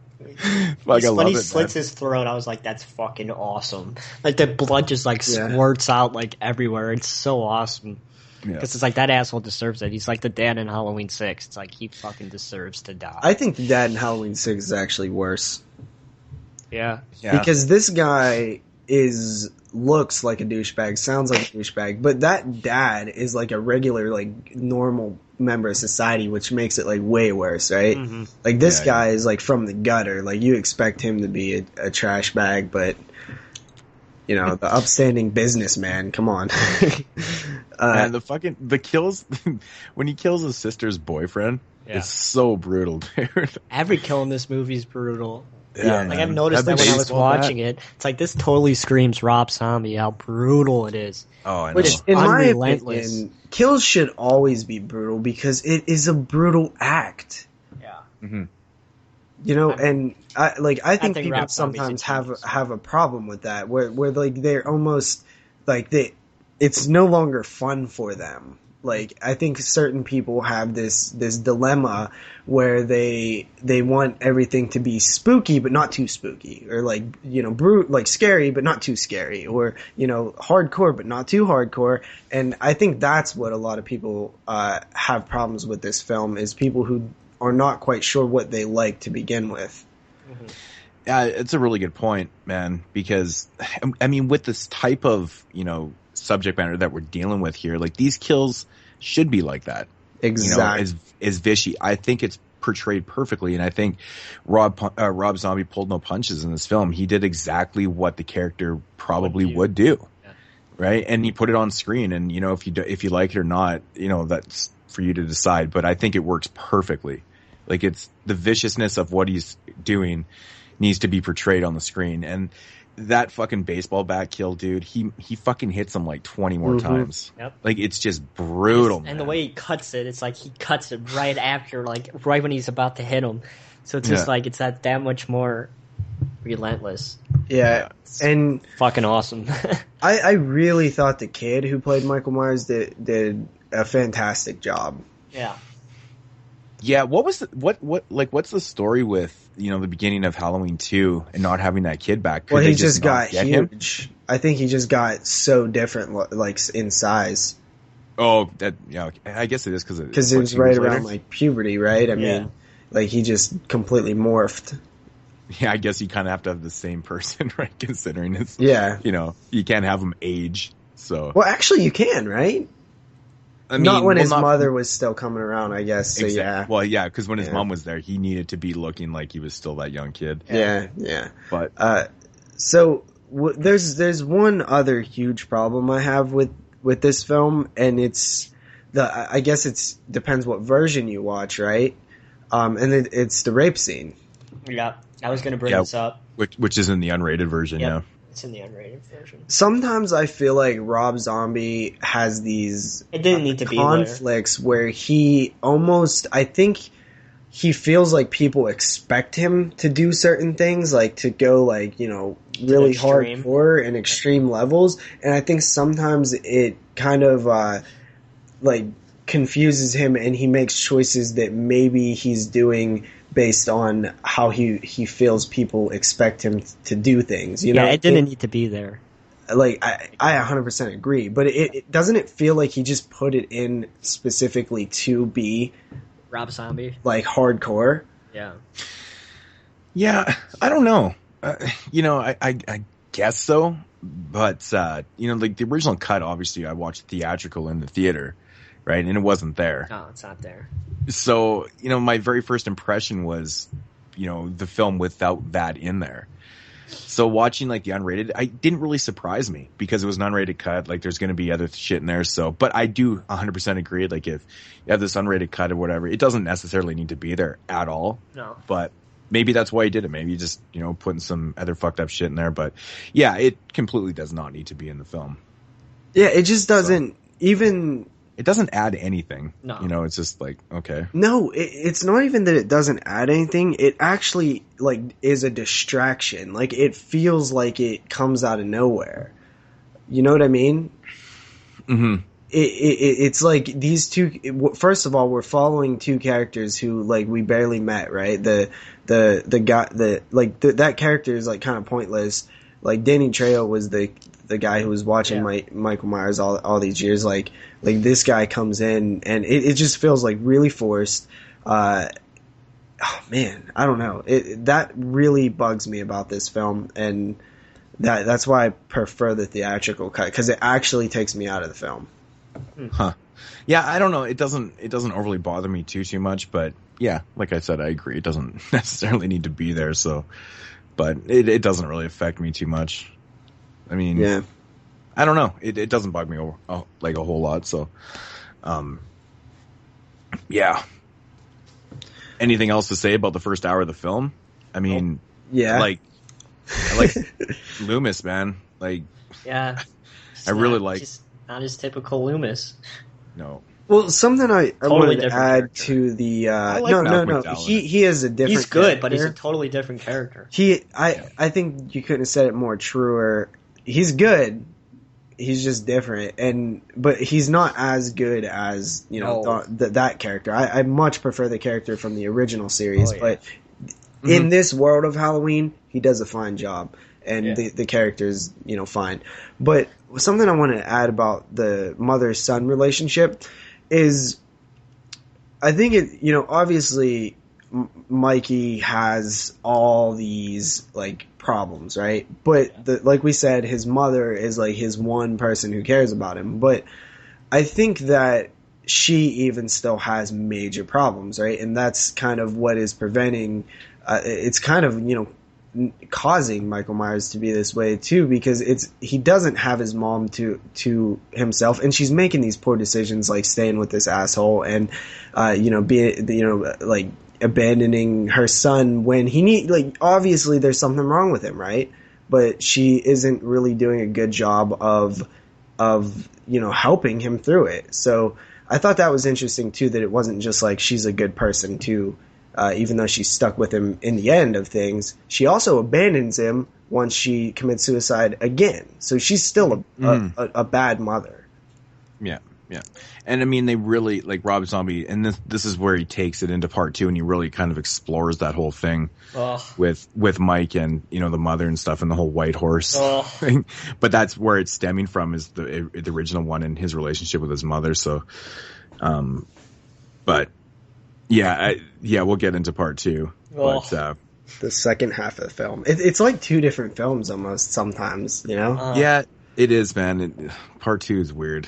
No, I'm saying the second half of the first film. Yeah, totally, completely. Yeah, so the first hour of the film, basically kind of ends with Mike 15 years later breaking out of the sanitarium and going home. And it completely changes. It feels like it's a second film, and I gotta admit though, how you said the second half of the film kind of brings it down for you a little bit. Yeah. I really enjoy the second half of the film, and some of the shots that Rob Zombie does in the film too are really good, really really good. I fucking love the scene where the girl and the guy that pull up in that van to the old Myers house there. When they're walking through the front door, Myers is standing up on the roof there. Yeah. On that overhang, but that shot is fucking awesome. Yeah. I absolutely love that shot, man. It's great.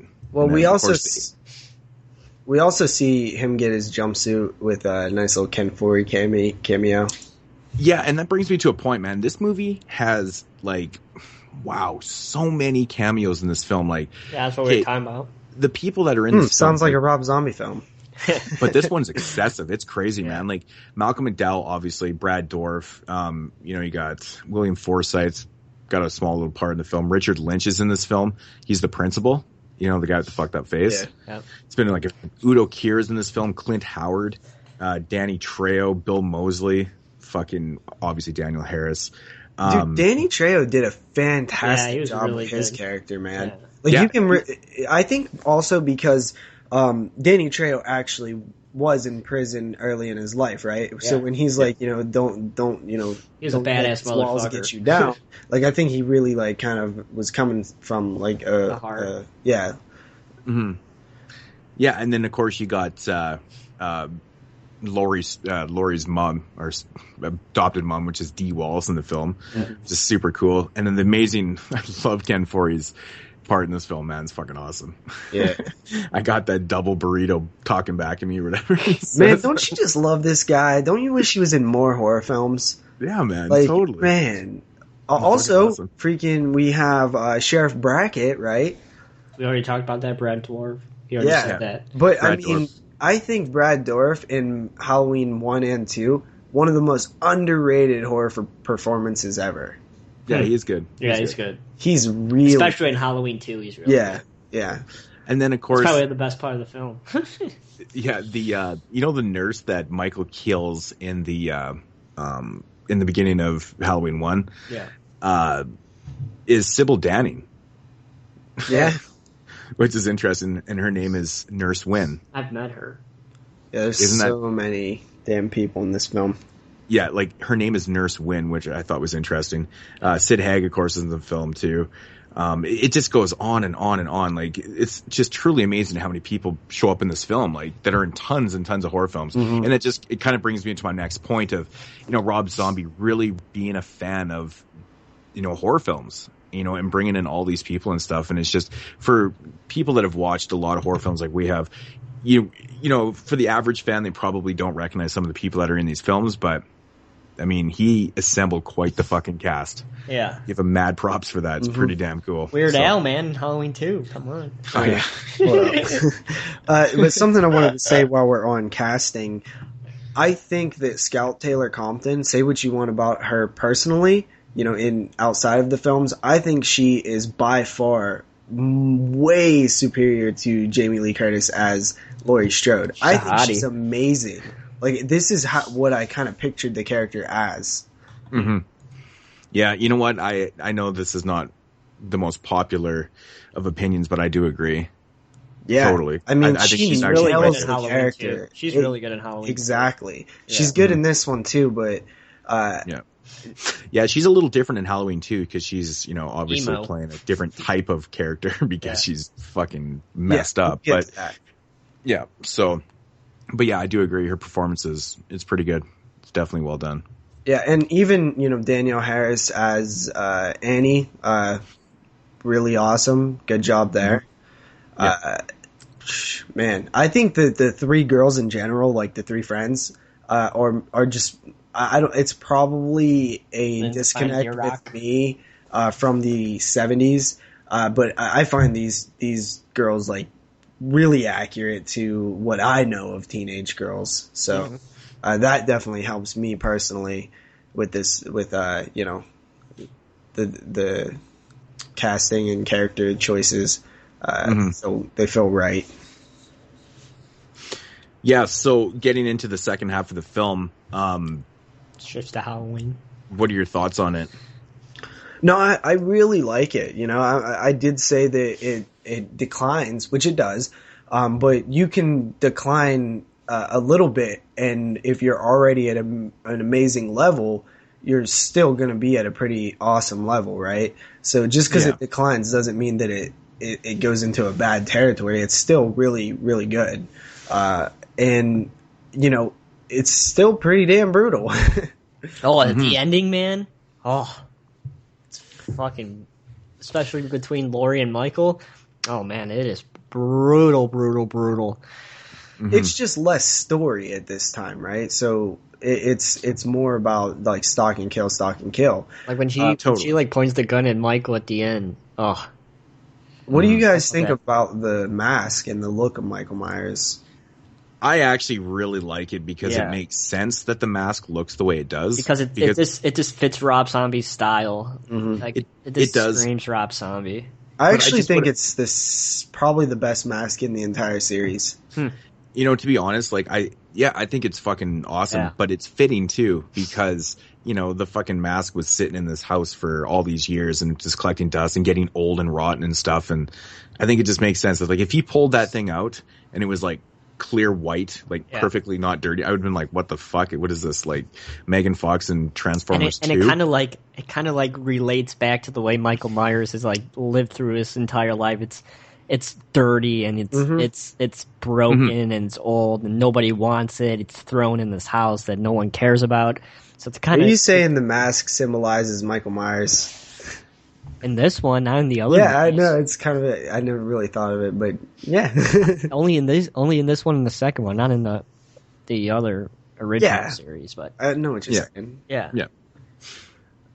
Yeah, definitely. School now. I actually, it's probably not a popular opinion, but I actually do think this is the best mask, and I think it fits the best. I think even in like a lot of the films that like there's sometimes like you see a little too much neck or like you see the bottom of the mask too much. Like I think it was worn properly throughout the entire film. Definitely a really cool looking mask too. Mm-hmm. Yeah, I totally agree. I love the mask in this film. Yeah. Anything else? Or you want to keep going? Like you said about the ending though. Well, there's what ending is it in the what happens in the theatrical cut? She like points the gun in Michael's face. She pulls the trigger, and then just as the gun goes off, Michael grabs Laurie's wrist, and that's it. Oh, really? What happens in the unrated cut? I watched the theatrical cut, so. Is that what happens in the... No, that's unrated. Like that's what happens in the unrated cut. That's what happens in the unrated. I haven't watched the theatrical cut in so long, actually. Isn't there a version where he just gets shot up by the police? That's H2. No, I mean like another... I think that might actually be the theatrical end. I don't know. I think that's what it is. I haven't watched the theatrical cut since the theater. I just looked. I have the unrated edition. We should have probably looked at that before we did the show. But yeah, I don't know. I love the ending. It kind of reminds me, or Hatchet 2 kind of reminds me of the ending to this film. But I like it. Just the scream and then the cut to black thing. Yeah. Oh man. Like, I honestly think that this is obviously it's one of the best remakes ever made. Yeah. But this is actually like a fantastic film, and it's shot beautifully, like once we said earlier. It is the sound, the cinematography is awesome in this film. It's beautiful. The look, absolutely beautiful. Oh man! And I've actually never heard this film, at least in my opinion, argued. Successfully to convince me that I can't see how people say it's bad. Like I've never heard it argued. It's my second favorite film in the franchise, after the original. Like, have you guys ever? I mean, the only thing I ever hear is Rob Zombie's style sucks. No, they just don't understand. They just don't understand. Like they hate the white trashiness, and like I've actually literally heard people say this is the worst film they've ever seen. Like I just don't understand it. Yeah, I mean, that doesn't make any sense. It doesn't hold any merit. Like, the worst film I've ever seen? The fuck are these guys watching? Like, that makes no fucking sense to me. I think, honestly, like, when the second half of the film starts with this, the stalk and slash and stuff, I think Rob Zombie does a pretty good job, though. Like, honestly, some of the cinematography, some of the shots are really well executed. Yeah. I like the look of the Myers house, too. It's just so old and just destroyed inside and just... when Laurie's trying to get away just inside the walls and stuff. Yeah. Yeah. It's shot well and it works. It's kind of terrifying. I think that I truly believe that the people that don't like this film, like obviously I'm generalizing, so there's obviously going to be like exceptions to this rule. But I really do think that a lot of the people that don't like it are just like pissed off fanboys of the original. And they won't let it go, and they won't disconnect the films, and they're hurt that the film has been changed. That is the only thing I can think of why people don't like this film. Mm-hmm. Yeah, I mean that goes with that whole remake conversation. People have a hard time with remakes. Mm-hmm. Yeah, they just don't want to accept that their favorite movie is being remade, so they're going in with a bad attitude, and they're just automatically going to hate it. And that will be me with Child's Play, man. But you know what? Like, I've told these stories before. Like, I mean, I've told the story a few times about the Texas Chainsaw Massacre remake. Mm-hmm. I was so fucking worried when I was going to the cinema to see it. And I was like, man, I'm going to hate this movie. And I just convinced myself, I'm like, fuck it. Just clear your mind, go in and watch the movie and judge it based on what it is. And I ended up really enjoying it. Yeah. And the same thing happened to me with Maniac, because Maniac is what about Fright Night, man? Oh my God, I hate Fright Night. But that movie just sucks. But yeah, it's an awesome movie.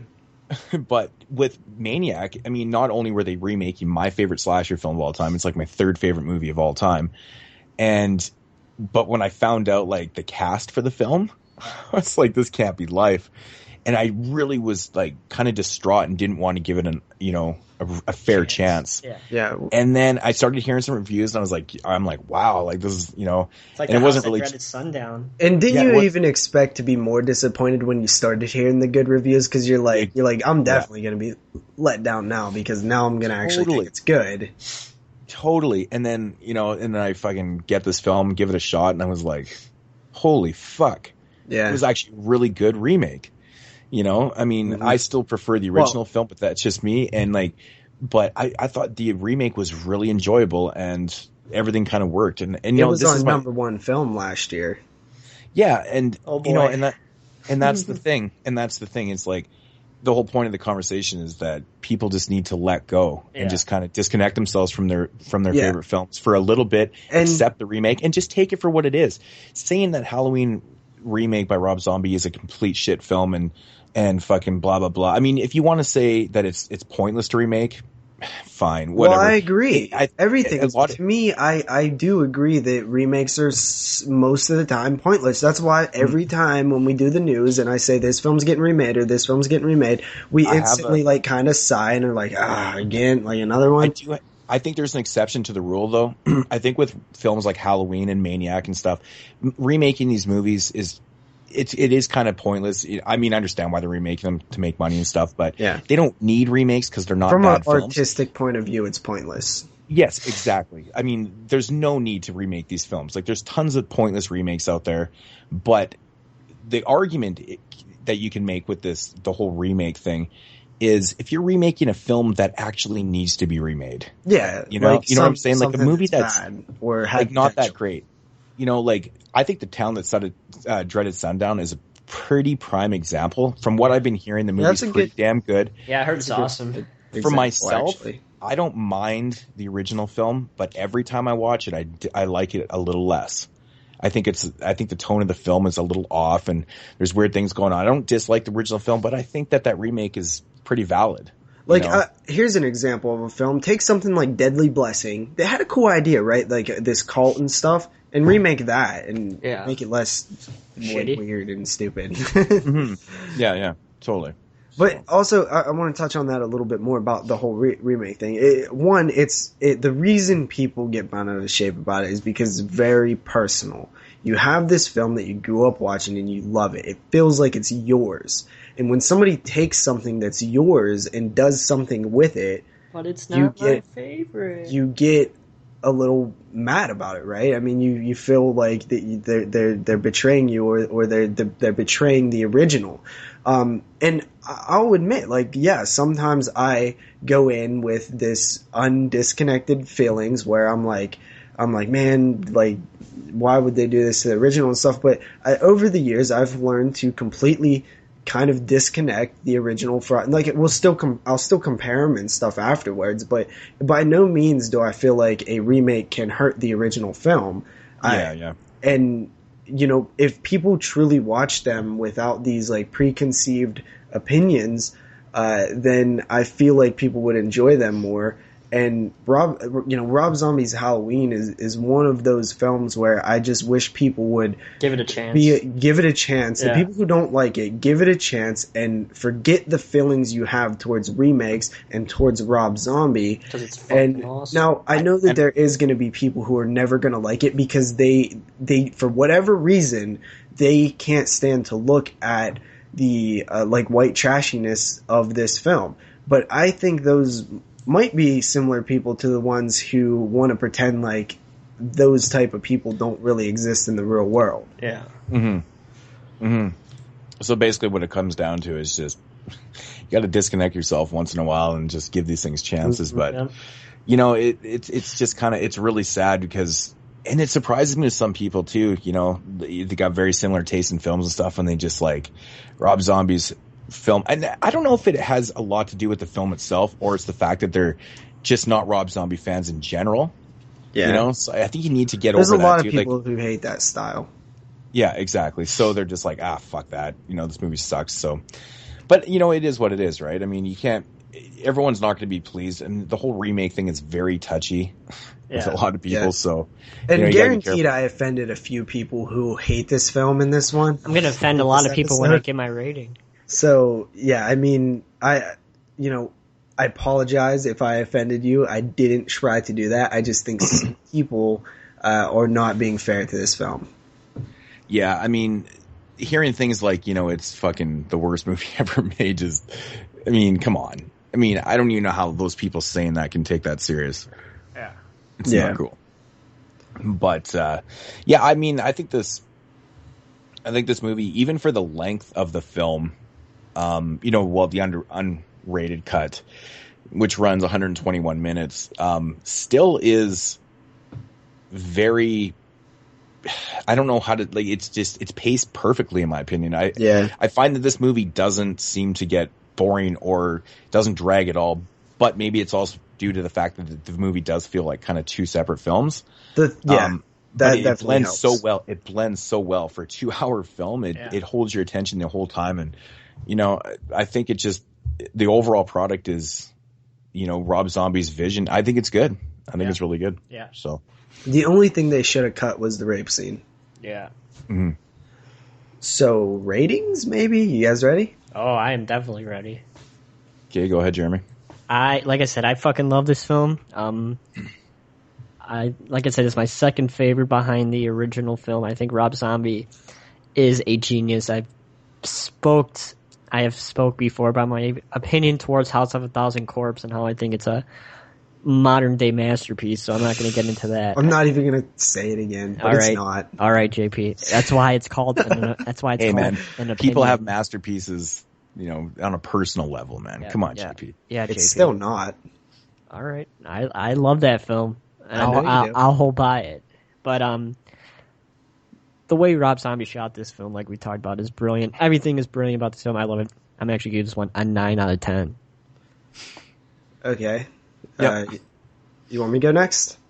Go ahead, JP. Okay, so this film works on so many levels. Like the beginning with the brutality of the kill. That one kill is like a perfect example of like a kill done right. The kill with the kid, the dickhead kid, the Spy Kids kid. That was the kid from Spy Kids, which I find funny because he's really like vulgar. Yeah. I like I said, there's only a few things wrong with this film. One, the rape scene, but that's not in the theatrical version of the film. And two, I feel like it declines a little bit in the second half of the film. I still think this film is near as perfect as it can be. There's just a few things wrong with it. It's a 9.5 out of 10. Oh, damn. Is it going to make the Hall of Fame? Moodz is on you. No pressure. Crazy. Yeah, that's interesting. Like I said, I've always been a really big fan of this film. And in Rob Zombie in general, like I pretty much like all his stuff.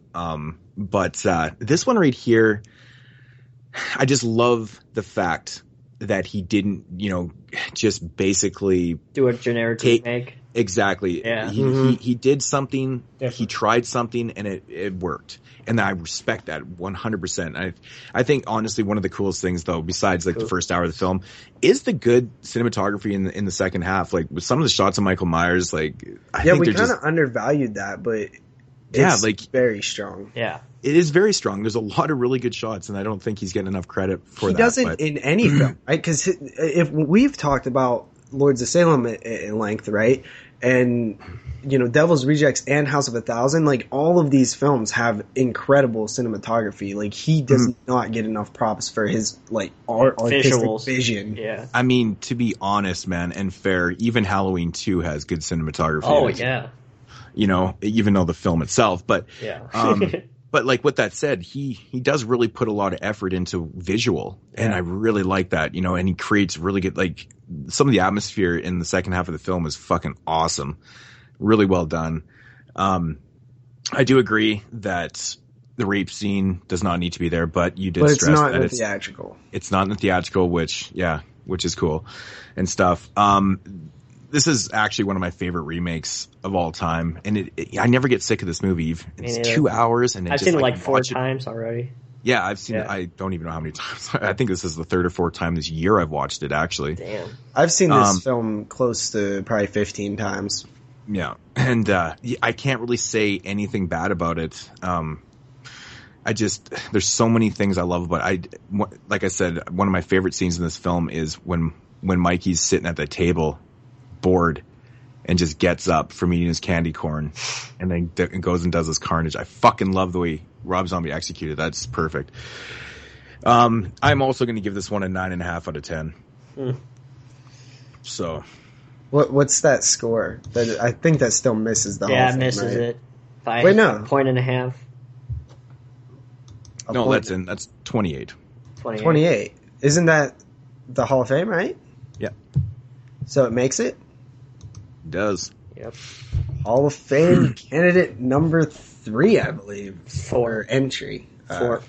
4? The Battery, Sacrament. Oh no, Sacrament didn't make it, right? No. Was a half a point short? Oh yeah, number 3. Yep. Wow. So that is, I'm surprised you gave it a 9.5, Moodz, but I love it because it deserves it. This is definitely a 9.5 film. There's literally a few things that keep it from a 10, very minor things. And, you know, House of a Thousand Corpses is not a masterpiece, but this one is close to it. I just bust your balls. We're gonna have a battle one day. We are. And the thing is, like you always say, in your opinion, obviously it's your opinion. All of this is opinion. You don't have to stress it. I already know it's my opinion that it's not a masterpiece. When I say it isn't, just because I'm stating it as a fact doesn't mean it's still not an opinion. All right. Alrighty, so moving along. Oh, do we have to do this one? 2009's Halloween 2, also directed by Rob Zombie, written and directed by Rob Zombie. Who wants to do the honors of introducing this one?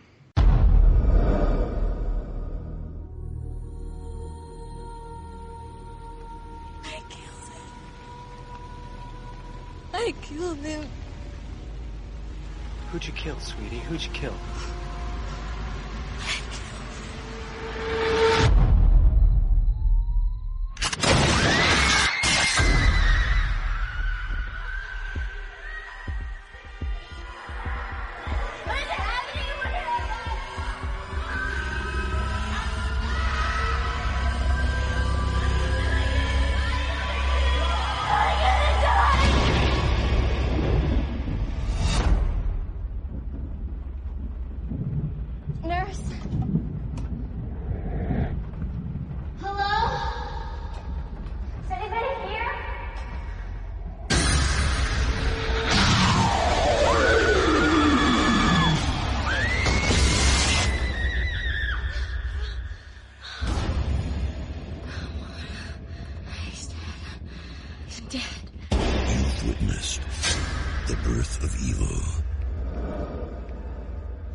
Jeremy, you do this one. Okay, I don't really know how to explain it. All right, then I'll do this one. It's like it's a sequel to the remake. Okay, Halloween 2 from the year 2009. We now follow Laurie Strode, who is living with Annie Brackett, both survivors of the original remake, I guess. It's hard to say that, right? Original? the remake. They're living with Sheriff Brackett. Michael Myers, his body has not been found. We, the audience, see that he's still alive and he's wandering around the farmlands, around the outside of the towns or whatever. Laurie is dealing with her traumatic experience, and she's really lashing out. Emo. Okay, emo, if you will. And we have Dr. Loomis, who is now this like pretentious douchebag type guy. And we have Myers returning on Halloween, and Laurie's trying to cope with this and survive. And you have Weird Al.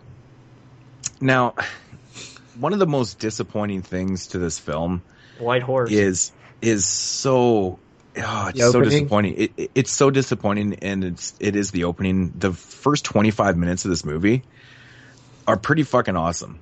Yeah. I love the first 25 minutes, and then Laurie wakes up. It was all a dream. Mother, it's all a dream. I'm dead serious. It changes me tones off every time. I know, it fucking changes tones instantly. It goes from this pretty gnarly fucking hospital setting, like it's dark, it's rainy, it's fucking Mike Myers is fucking shit up, man. He looks badass. He's fucking huge. He's killing motherfuckers. Like, it's awesome, man. I love the way it's brutal again. It's shot amazing. Like, Rob Zombie does a good job, and then Laurie wakes up, and I'm like, what the fuck? The tonal change doesn't bother me so much. It's just the fact that it was all a dream. Why couldn't it just have happened? Maybe end it right there with, like, okay, let's start our film with the, picking up from the last film, and let's end it. Like, it's almost like a mini, like, sequel, like, in between. And then there's, like, a sequel to that in the second half of, after the dream sequence that I want to not be a dream sequence. Let's completely remove the fact that it was a dream sequence and that was just an extension of what happened. Like, why does it have to be a dream sequence? It takes so much away from, like, there's a lot of things that happen in that sequence. And it really kind of... Well, that's where we learned about the White Horse, man. You feel so damn betrayed because, like, one, he brutally kills a bunch of people. Nope, he didn't actually, because it was a dream. She escaped, like, the rain. Like, I love that scene, dude. It would have been perfect opening to the film. Like, why is it a dream? Yeah, I know, and they do. They set up the whole White Horse thing, like, in the very first scene and whatnot, and then just kind of that White Horse thing, man. Oh man! What a right to ruin a film. Yeah, it's very unfortunate. I still don't understand what the fuck that shit's about. I've seen the film like 4 times now. The White Horse is referring to it's like a psychological. I don't really know how to explain it. It's a little hard to write down on paper and explain it, but I totally get what he is trying to do. I understand what it's supposed to represent and mean. Okay, this is what the definition, I think this is the quote that's in the beginning of the film. It says, White Horse, linked to instinct, purity, and the drive of physical body to release powerful and emotional forces, like rage with ensuing chaos and destruction. So, yeah, I mean, it does make sense, the White Horse thing, to what Mike Myers is and what's going on and stuff. Yeah. Totally does, but I don't know if it fully works. I don't think we need to know all this or just have this representation of the actual White Horse with his mom and stuff. Like, I guess you could have the mom and stuff, but I don't see them actually having to put the White Horse is almost laughable.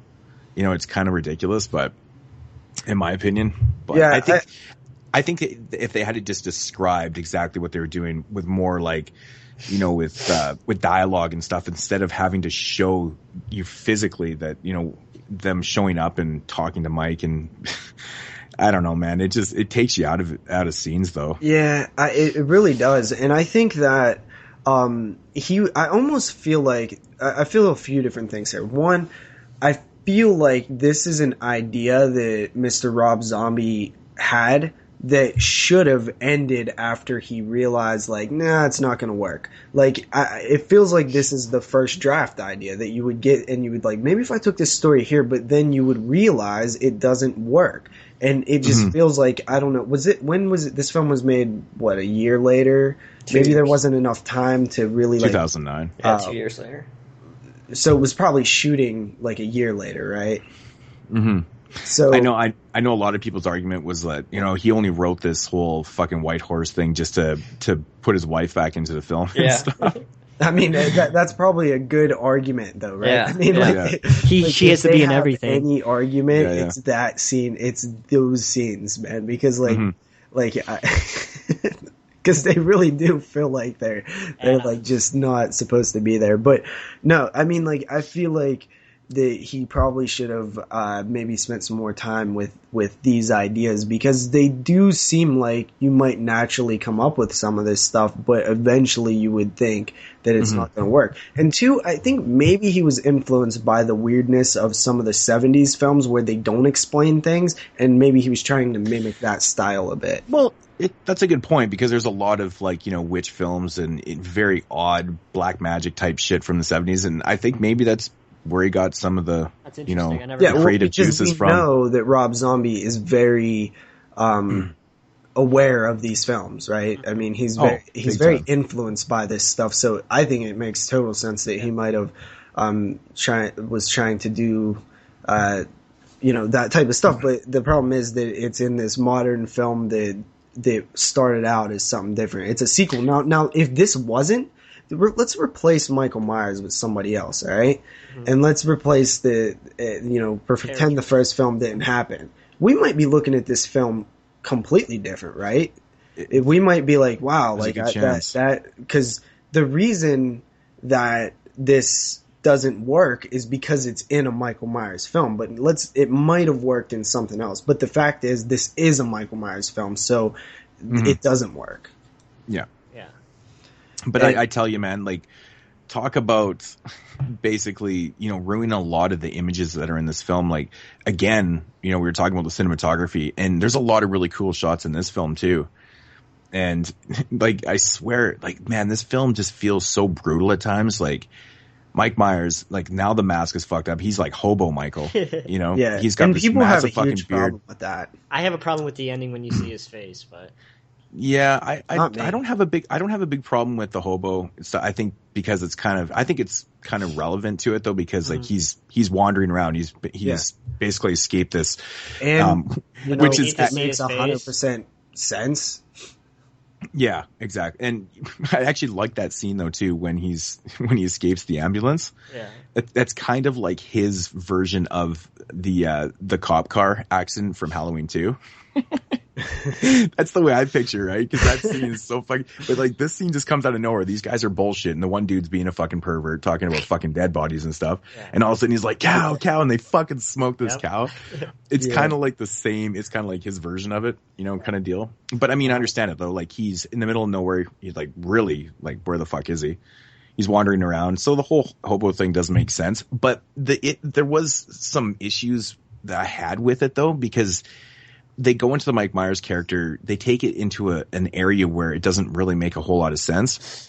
Yeah. Like, I don't know, man. Or does it? I mean, I guess it doesn't make sense from what we've seen before, but this is a different story. Mm-hmm. Yeah, like, should we see his face though, JP? Why not? No, he's going around like, he's so vicious, man. Why like not? Because that's not Michael Myers. We seen his face in the first film, the first but ever Halloween. Not like this though. Mm-hmm. I don't know. I didn't really have. Daylight. We see. I think it's interesting that they showed his face, but at the same time, the one part that always kind of throws me off in this film is when Mike Myers eats the dog. Do you guys have any problems with that? No, like, I don't have any problems with it. Really? Because like, it didn't even cross my mind to have a problem with it. Do you need to show Mike Myers like this shape or this inhuman form or whatever the fuck he is? But that's not who he is anymore. That's who he is in the first film, the second film. He's not that character. That's not him at all. There was never an instance where you looked in the first Rob Zombie Halloween film. He's never the shape. He is never the shape in that film.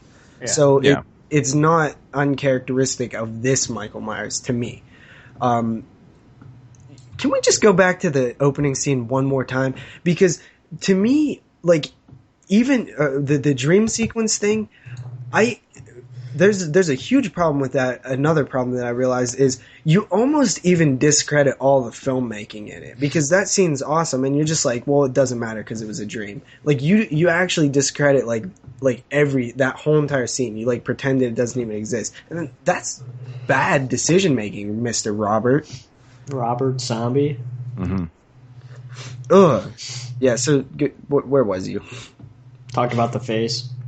The dog. Yeah. Yeah, the dog. Yeah, I was talking about the dog. I don't know, man. I just find that part to be quite intriguing because, like, you know, in any other, you know, Halloween film, whatever, like, obviously, we never see Mike Myers eat anything, right? And, like, he's just tearing apart this dog and just, like, but I mean, it makes sense to where he is. It's a weird point. He is literally, like, living like a hobo and stuff, but it's just crazy. He threw that in the film where he's, like, literally hacks this dog up and they literally show him eating hunks of dog, and I'm like, fuck, that's weird. Well, he got to eat, right? Totally. Yeah. But it's just interesting that he actually threw that into the film, though. You know, because, I mean, we just assume that Mike's eating, obviously, because he is human, technically. And he's a big motherfucker, so I hope he's eating.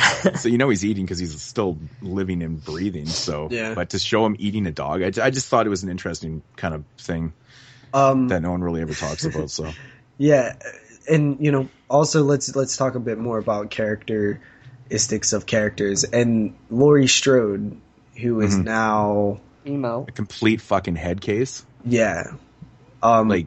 I hear people like really complain like you did this to our final girl, like, cause you know, normally the final girl is like this perfect, like image, right? I mean, like they're just like this, the all around like perfect girl, like not slutty, just like virgin, and this is her now, like, but I think it makes 100% sense, and I think this performance is like fantastic by Scout Taylor Compton.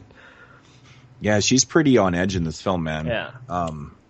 Yeah, I think it's pretty good actually too. I have no problem with her character, but it makes sense because she's like, you know, she's seen a psychologist and stuff because of the events of the first one. So she's, you know, obviously has some issues that she needs to work out and stuff. She turned into a bitch. Totally. Yeah. And the medication's not helping. Like she's over medicating herself too, right? Even when like, I'm sorry. Oh, go ahead. Even when like Annie's like talking, Annie and Sheriff Brackett's talking to her, she's like such a bitch. It's like they're giving you a place to live, you fucking bitch. Yeah, but it makes sense though, right? Yeah. Like she's traumatically damaged. She did explain why she was having a rough time living there too, is because every time she's seen Annie's face, it was a constant reminder of how she did this to her. Great when they explain that. Like that's some good writing right there. Exactly. And it totally makes sense because, I mean, honestly, like she has a conscience, right? She feels shitty for what fucking went down, obviously. And this is her best friend. Yeah. She doesn't want her to look like that. So yeah, it totally makes sense. But yeah, she's, fuck man, she loses her shit in this film. And I, you know, I like, you feel bad for Annie. Like you want them to be friends and like each other and like be nice. And there's a big payoff, you know, when Annie is killed, like that scene is actually amazing. Like, because you see that, you know, she kind of like has regret at first about the way she's like treated Annie. And then she has like, you know, she realizes like how much, like we as an audience realize like how much she really meant to her. And man, like, and not to mention that scene like doubles up because then you have, like Sheriff Brackett come in, and that's some really good like yeah, and Brad Dourif pulls that off pretty well. Like you feel the emotion in that too. Like it's so fucking sad. You're just like, oh no. Rob Zombie does an interesting thing where he does it. I've noticed he does this a lot in his films, but he like drops the audio, and you know, Sheriff Brackett's just like tripping out, but like and like crying and stuff, but it's like silent. I like that technique. I know that other people have done like do that technique too, but I always find it to work when done right. Yeah,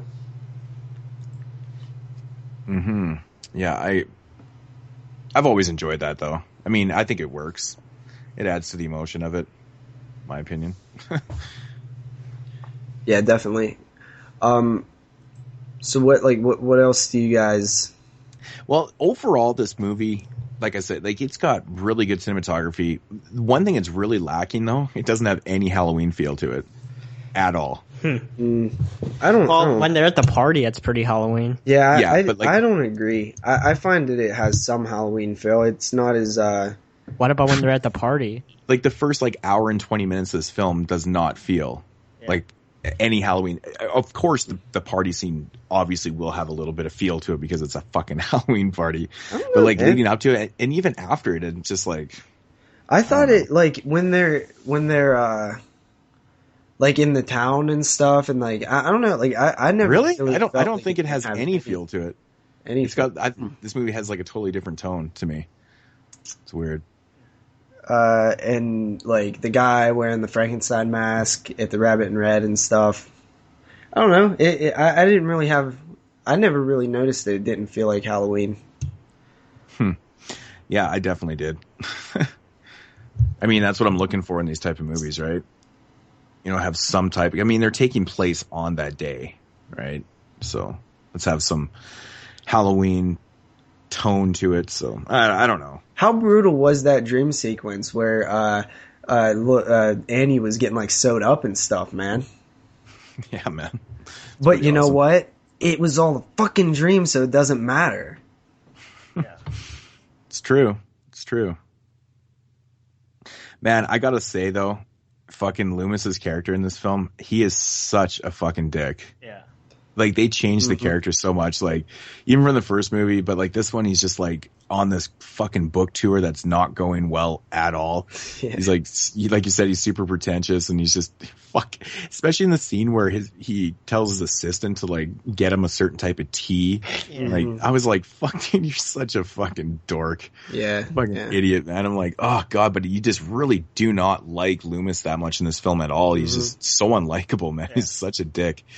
And it's like adds like a totally different element to the film. It's like, you know, you're expecting to kind of like Loomis, you know, what he stands for, what he's supposed to be standing for. But really all he's doing in this movie is his character's basically just exploiting the shit out of Michael. You know, he tries to say and justify that he's not, you know, but he completely is because he's on a fucking book tour. He wrote books about this shit like that. And I like the scene where the father of the book signing. Right. You know, he opens up the book and it's like a picture of the girl from the first movie. And he's like, you don't recognize her? And he's just, no. And I like that scene, though. It's kind of cool. It's kind of putting him in his place a little bit. Yeah. You know, the thing with Loomis is this is a kind of a... I think this is Rob Zombie trying to do something different with the Loomis character, obviously. And I wouldn't say that it's a good choice, but... like I'll buy it. Like I'm not saying like there's no way he could have turned out like this. Like it feels like it's possible that maybe something like this could have happened to that character, especially that character, not the Donald Pleasance one, but that specific Loomis. Yeah. What about the scene where Michael is walking in the streets there and he sees the billboard of himself? You think that's like some type of comical homage to fucking Friday number 8? I never thought of that. You know, the scene where fucking Jason sees himself in Times Square? Yeah. I just instantly thought of that when Michael looks and he sees a young picture of himself in fucking Loomis. I'm just like, oh, that's so Jason Takes Manhattan right there. That's funny. So, like, what is you guys' main problems with this film? Because, like, right now we're talking a lot of good. White Horse. Yeah, you know, honestly, like there is a lot of good things about the movie, but I think the whole White Horse thing doesn't need to be explained. No. It doesn't need to be there. No. I think it's a huge misstep for the film, and like I said, it brings me out of it at times because every time you know the White Horse thing and the mom shows up and you know and like little Mikey's there and stuff, I'm just like. What the, like, fuck, you don't need this at all. I think there could have been room for it in terms of just like a brief part of the film, some kind of under subtext type thing, but making it so ingrained in the film and even into the ending really is frustrating because it's like you already have like a strong enough film here to not cloud it by all of this stuff that quite honestly feels very forced and not well thought out. Yeah, good point. Really good point. And then, you know, it totally brings like us to the, you know, the end in the unrated version is different than the theatrical. Yeah, and the unrated is the one where it gets blown up, right? Oh, really? I don't think I've ever seen the theatrical version to this film. think I only have the theatrical. The ending in the unrated version is where everyone dies. Yeah, okay. Like fucking Michael gets killed, and then fucking Loomis gets killed, and then Laurie's standing there.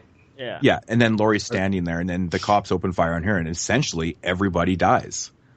You know, and the theatrical, fuck, dude, like I haven't watched theatrical since the fucking theater, because to be honest, out of the theater. I don't even have. Did you say you walked out? Yeah. You walked out of this film. Yeah. Crazy. Wow. But I was pissed off, man. It was fucking terrible. Like I couldn't get past the white horse, man. Crazy. I've never walked out of a movie before. I've been tempted to, but I've never even shut off a movie, I don't think. But yeah, I haven't seen the theatrical version since the theater because I actually don't own one, which that's one little problem I have with the box. I wish they had to put the theatrical cuts with the Rob Zombie films too. That is a bit of a negative. You know what's funny though is this is in the box set was the first time I've ever even owned Halloween 2. I've never even owned it before, so that's actually the first copy I've ever had. But yeah, I actually have shut off films, but I've always came back and finished them. I don't think I've ever actually just stopped watching, at least in recent memory. I walked out of Hills Have Eyes 2 also. And I've not rewatched it since, so maybe I have to rewatch it. It's average. Yeah. It's a guilty pleasure, I think, of mine. I know a lot of people shit on it, but I don't mind it. Yeah. The original it's gory. Hills Have Eyes 2 is awful. No, I'm talking about the remake, obviously. The original one, yeah, it's fucking bad. It's really bad. But yeah, I don't know. Like, what are your guys' thoughts? What are your thoughts on the ending of this film? Like the unrated version? Well, I hate the part where Rob Zombie's wife is like talking to Laurie. Like that's what I mean. Where it's like the white horse stuff is too ingrained in the film. Like there was room for it, but it's just too damn much.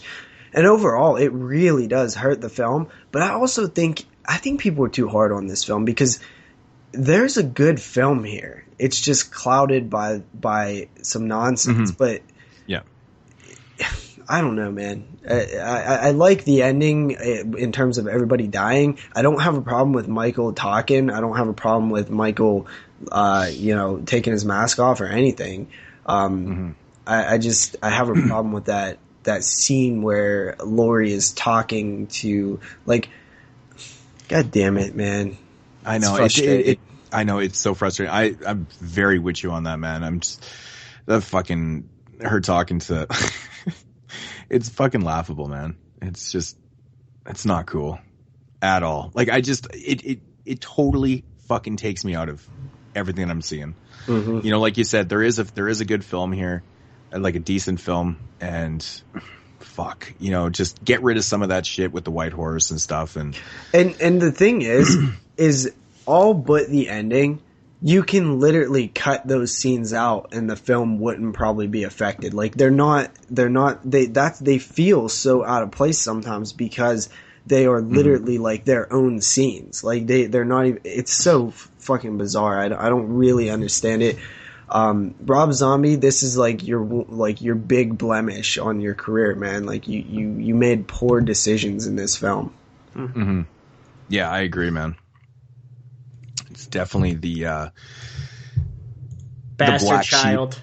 Yeah, it's the bastard child, the black sheep of his filmography. But I mean, it's going to happen. Even some of the greats, not some of the greats, all the greats have at least one. Yeah. Everybody has a film like this. But, like I said, there is a lot of pluses to this film. It's especially the cinematography. I think it's good, but a little more work on the script. And I think kills have are good.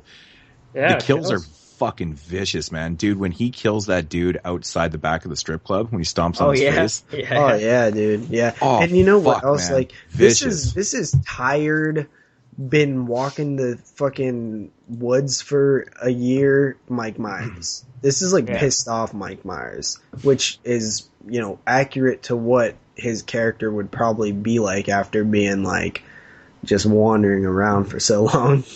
Well, yeah, wouldn't you be pissed off if you had no idea where you were? And you had to eat a dog? And you kept seeing your mom even though she's dead and she's with this horse? And you keep seeing, like, your little self? What the fuck? Like, that's just fucking weird. I'd be pissed off, too. I'm like, I don't want to see myself like that. It's bullshit. Especially when it's, like, not even really what you look like. Yeah, exactly. Right? Yeah. Fuck. That's funny. Yeah, I didn't like that kid. Like, he didn't do like what the original kid did. Like, it was actually a big difference to me. It was a big difference, actually. That is a shame. It's like literally they just like they just found a kid who kind of looked like him. Like the first kid that kind of looked like him a little bit, like that long blonde hair and stuff. Like they didn't work on like finding somebody who could actually like mimic the performance. Yeah. Well, I don't really know what else to say about the movie. You guys have anything else? I don't have much else to say. Nah. No, we've talked about this movie quite a few times, like just randomly. It seems like we always end up talking about Rob Zombie's Halloween films. I know there was on random casts. There was one episode where we spent a lot of time on Age 2. Yeah, we were talking about the whole, like, how there is a film there. Mm-hmm. You know, it just needs some tweaking. But yeah, I like the look of this film. It's a shame. It sounds awesome. Oh fuck, dude, this sounds amazing. This film, yeah, it's crazy. Really, it's almost as good as House of a Thousand Corpses PQ on sound wise.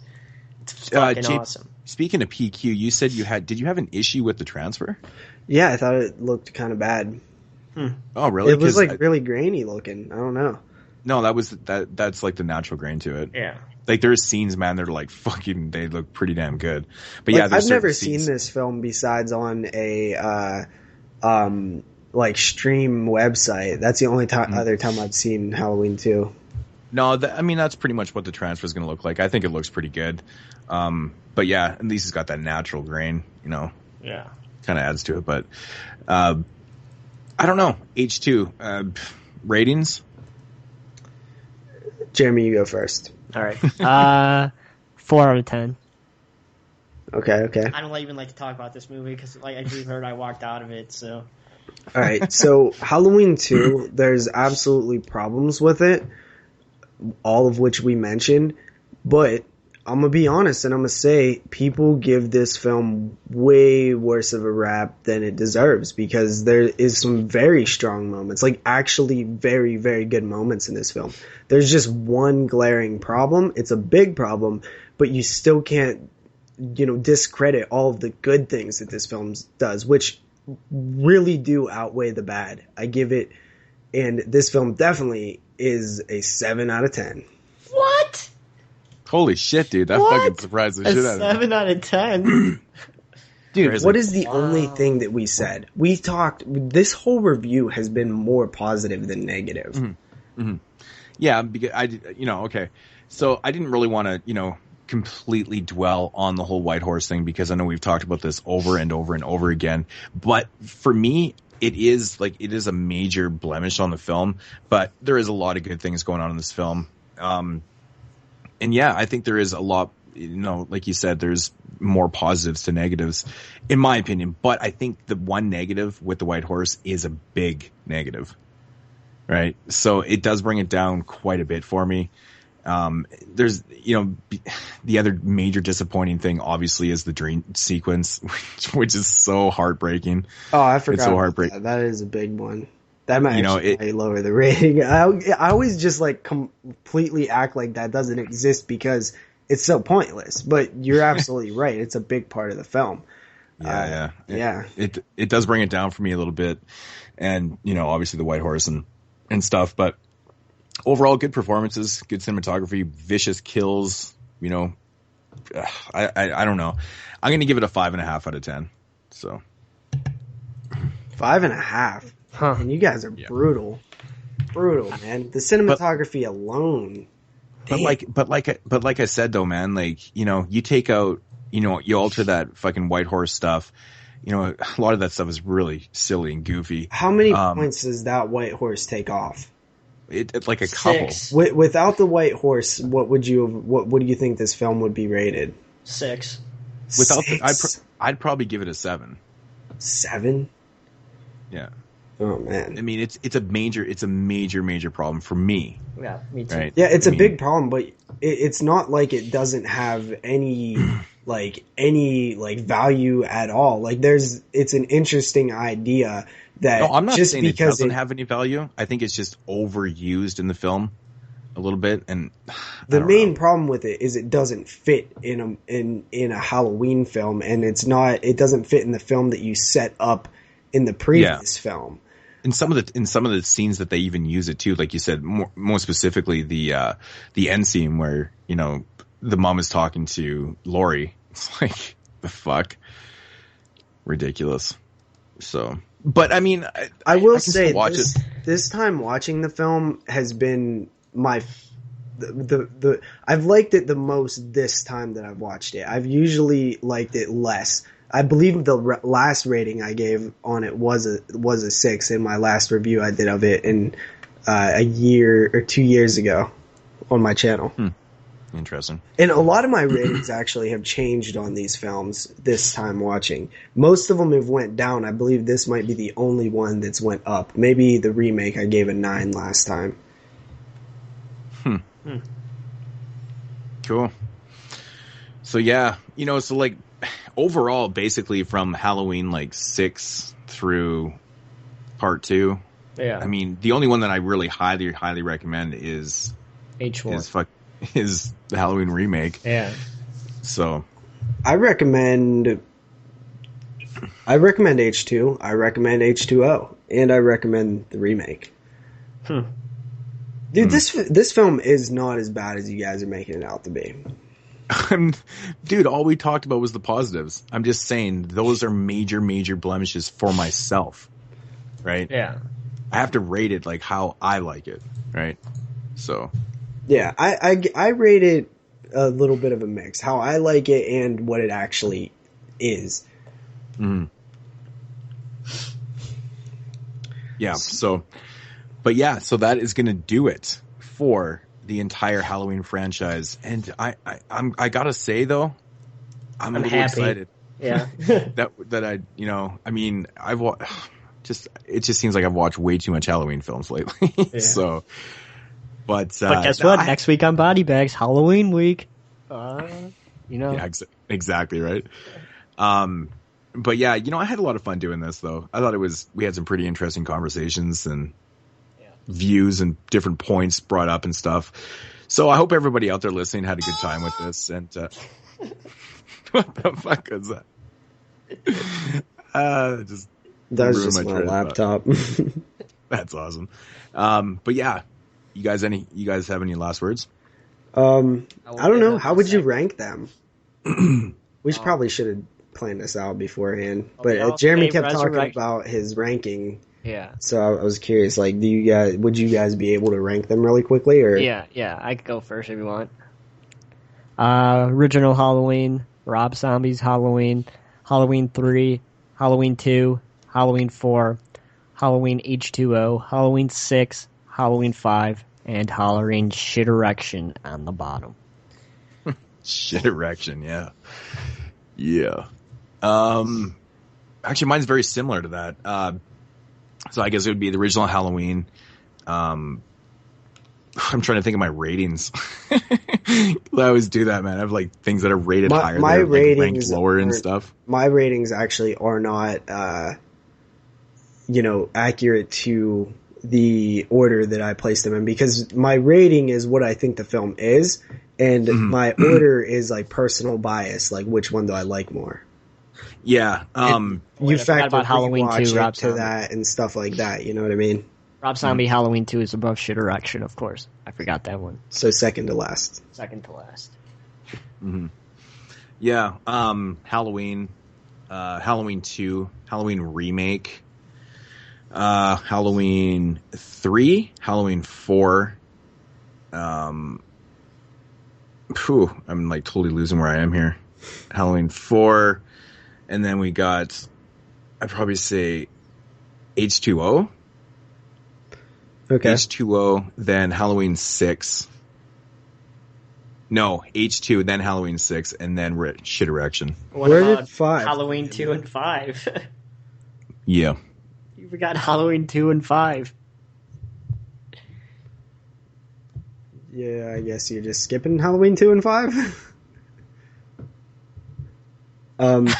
Mine are the original Halloween, the remake of Halloween, Halloween 3, the original Halloween 2, Halloween 4, Halloween H2O, Halloween Rob Zombie's sequel, Part 6, Part 5, Resurrection.